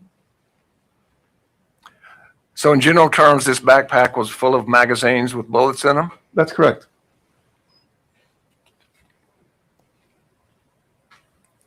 Exhibit 93. And before I forget, hey Dali and folks from Dali Talk, we are watching the Uvalde School Shooting Officer trial. Yes. The state is charging Mr. Gonzales with 29 counts of endangering children. Yes. And so far, it's been interesting. Yeah. Prosecution is trying to use, have higher morale. That is why we are putting victims on the stand to relive it, telling stuff that really doesn't apply to the defendant in this case. And they almost caused a mistrial due to not disclosing material evidence to the defense. Yeah. Other than that, it's a trial. Yeah, we're kind of in gravity exists trial or testimony. This is where this is a bullet. Gravity is here. If you drop a bullet, that's what I call this. So we're kind of in. Yeah, but it's required. It's required. It's every element of the crime. They have to actually say, yes, there was imminent danger to the children because school shooter. So they have to show, here's the cartridges, here's the magazines and stuff like that. Okay. Would you tell us about that? So now we're moving on to the next item of evidence. So you see a number 2 marker, and that's what we collected after that backpack. And as we close up on it, does that show you what the marker is marking? Yes, And what was that marker marking? there's a casing there. And State's Exhibit 95, does that show a close-up of that casing? Yes.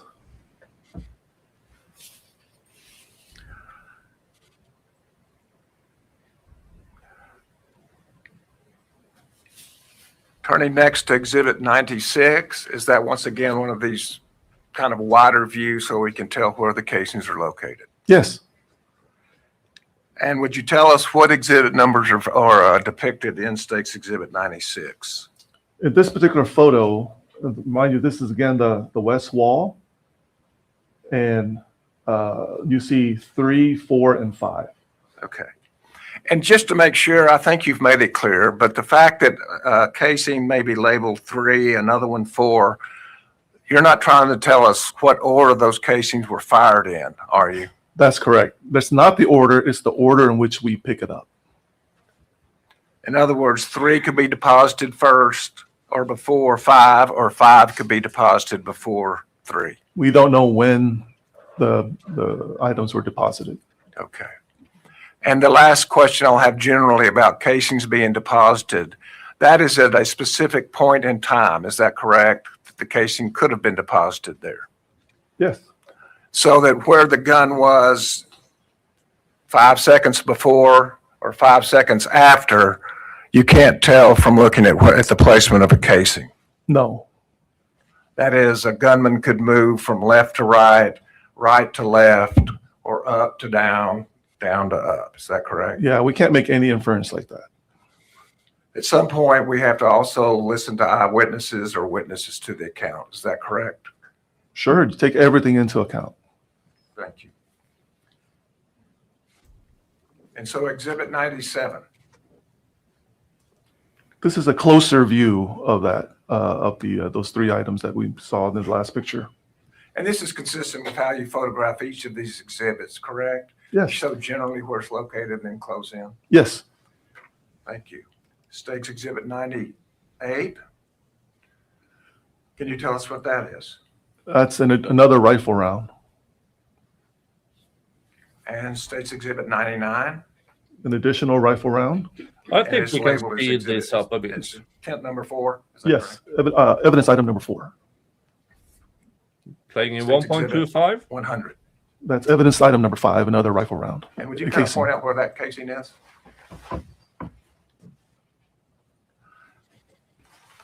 And just in general terms, the casing that we're looking at, is that consistent with the other casings that you picked up to this point? Yes.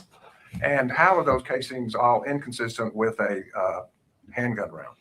They're longer and more narrow. So it's obvious to see from an investigator. Yes. State's Exhibit 101. Could you tell us what that exhibit is? That's another view. That's the west side. Can I get up one? Yes, please do. This is still the west side of the building. And this is the walkway going up the parking lot. And there are flags and tents markers there for evidence, is that correct? Yes. Would you point those out? See one here, you see one there, see one there, one here. And in addition to that, before you sit down, do you see that a black car parked in the same place we saw earlier? This one right here. Okay, thank you.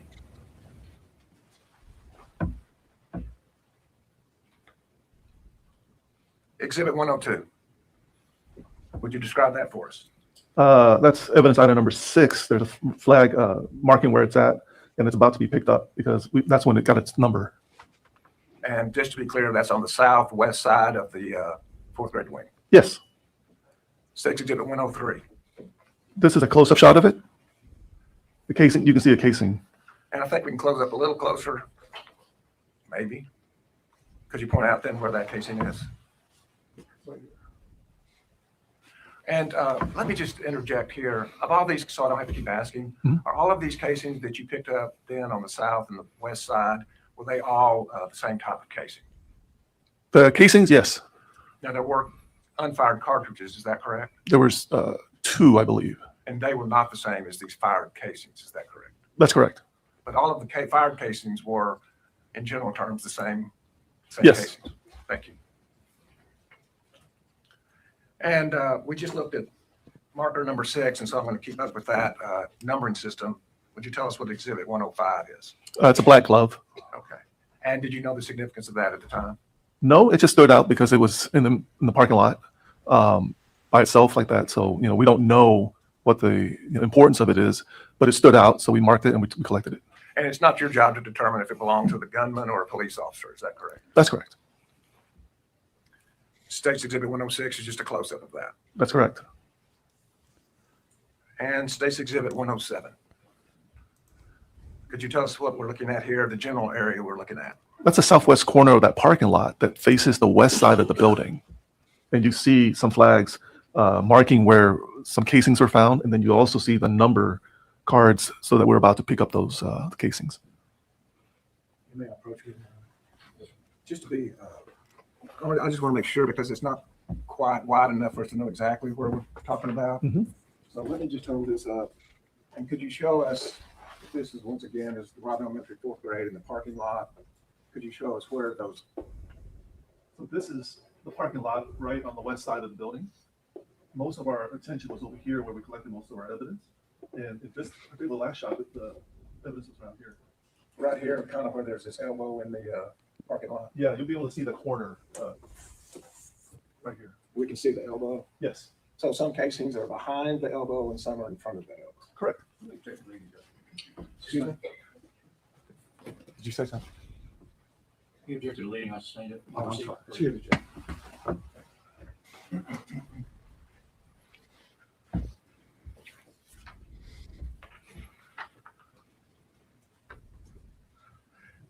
And I'll ask you if then the photographer zeroed in, closed in on these casings. Yes. So showing you State's Exhibit 108, Why couldn't the That's evidence item number 8. relate to this? similar casing. Yes. Yeah, I don't know. And State's Exhibit 109, I guess it's the positioning of the casings, and You can if see he where actually item number could 9 and see item number 10 are the in relation shooter to each from other. where he was. and State's Exhibit 110 That's another casing, item number 9. and 111. An additional casing, number 10.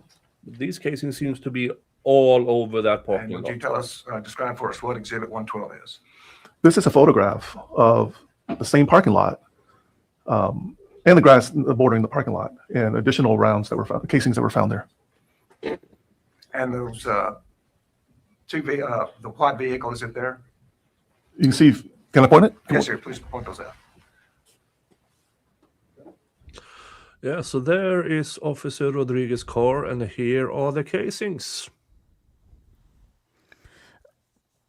That's But kind he of was in coming- line of sight, but we don't know when these casings get there.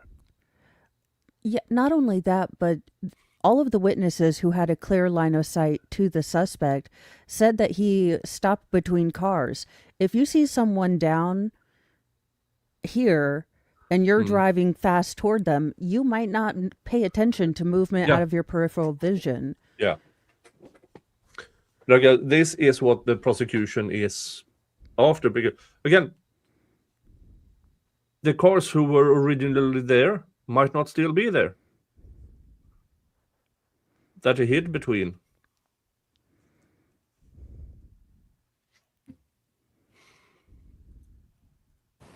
And is there a second vehicle there also? Yes. Would you point that out too?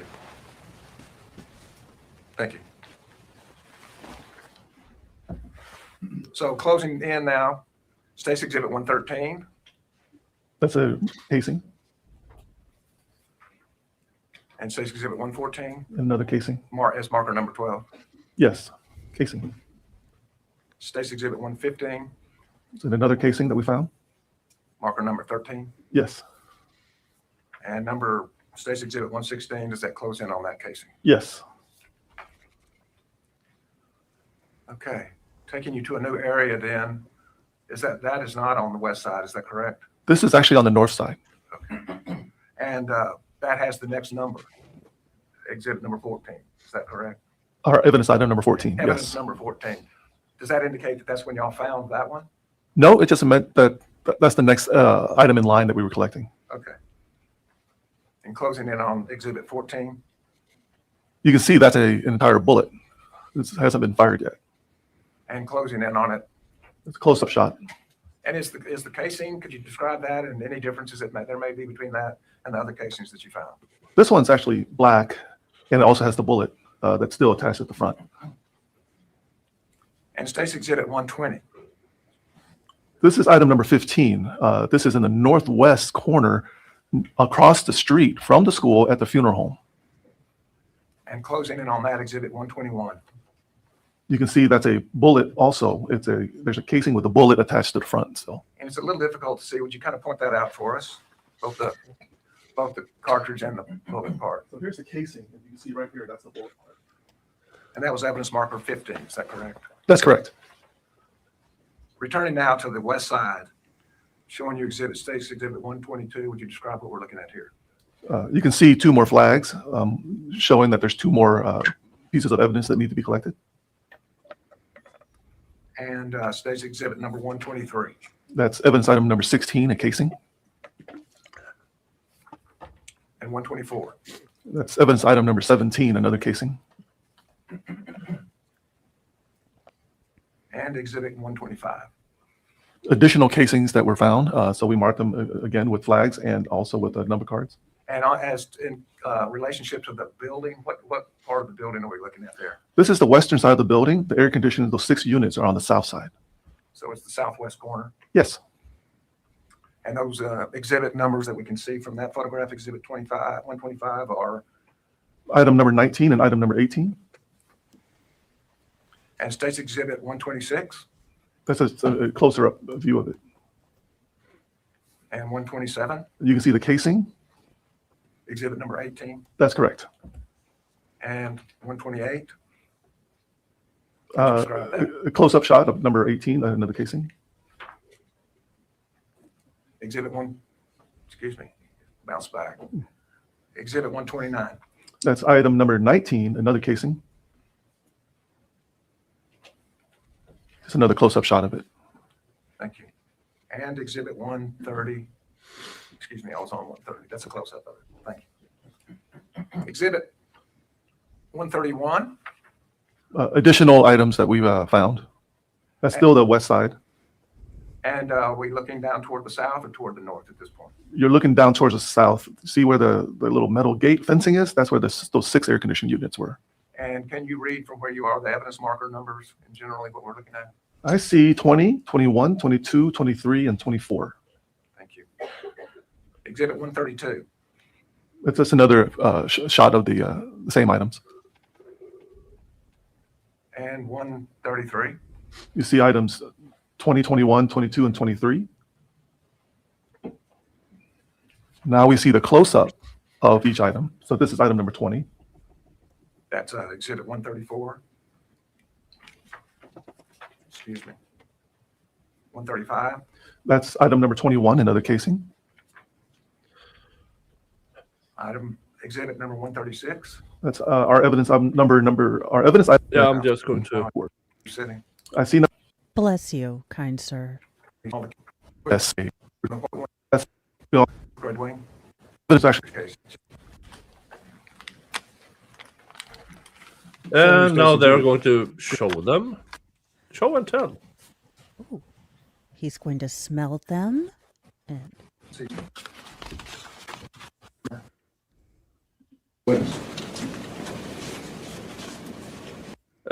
oh.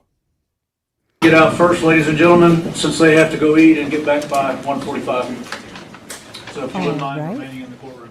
I will change my time to 1:45 because I was guessing at 2. So 1:45. Now, yes. This last witness was, well, he had to be there. He had to be there. Yeah. Not the most interesting. I mean, yeah, you could see casings with the white car, but we don't know, okay, from where they were ejected over there. Where was the shooter? Between cars. Everybody so far has said he was between cars. So, yeah, I would assume the defense would have a robust cross-examination talking about, oh, you see the casing. Yeah. where would the shooter be in a radius around those? And all of a sudden, we can be from there to Austin, Texas. Yeah, that's this seems like a sneaky way for the state to get in. Well, obviously, if the shell casings are here, he was standing right here. Yeah. Yeah, no. And thank you, Gigi. Remember, if you're in Indiana time like I am, where the current time is 1:23, I'll be back at 2:45 my time. Yeah, 2:45 Indiana time. Yeah. So, It's in an hour and 20 minutes. yes. Roughly. So about an hour, 15 minutes. And I think it'll be good to give them a reset. And I don't know if it was by design, because, look, I'm not giving the state the benefit of the doubt that this was actually good strategy. No. But to have a very emotional witness and then a very fact-orientated witness does give the chance to the jury and even the whole courtroom to kind of reset.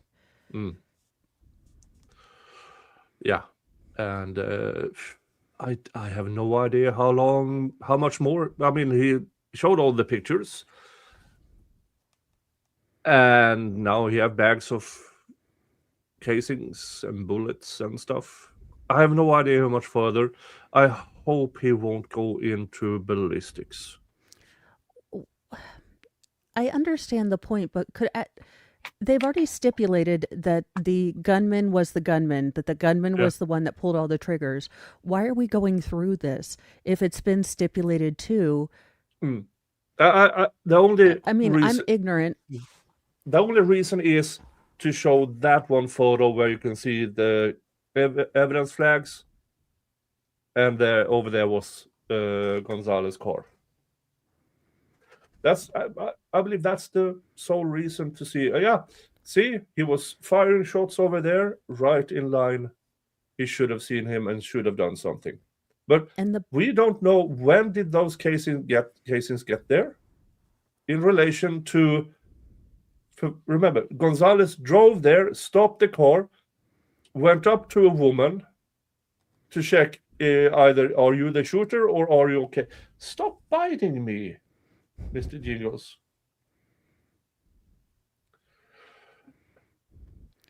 Yeah, but I assume that it's the defense who will go through that. When did they get there, and from where did they get there? Yeah, and if anything else was done to any of the casings, again, and I guess maybe someone needs to be asked, what was the nature of the investigation after the incident? Were you looking to see what went wrong? Were you trying to still solve how it happened? In what light were you looking at all of this? Because I think it very much can change what they've counted as evidence, what they were looking for. Yeah.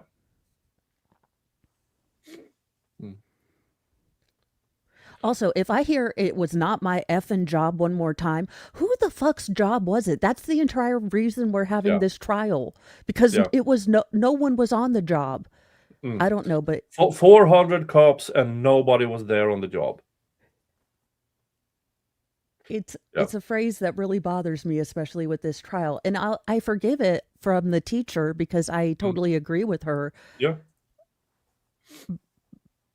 But the prosecutor saying like, oh, that wasn't your job, and it wasn't our job to ask questions about this. Whose job was it? Yeah.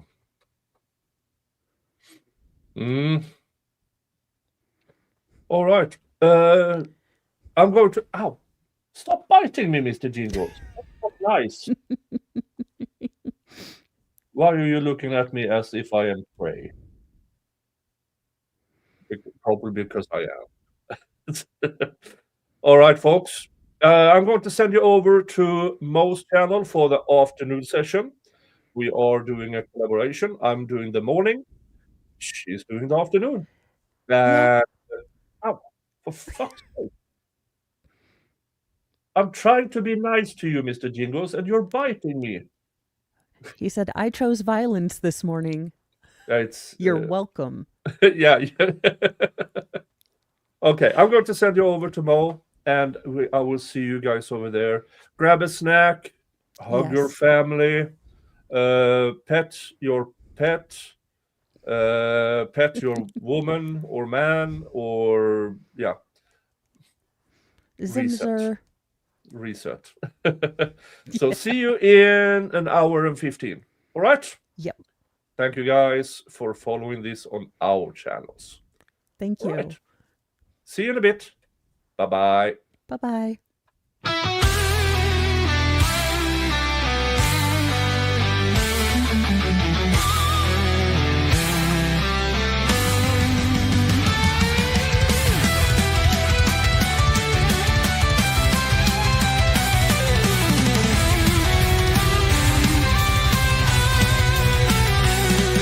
Sail the raven waves, brothers.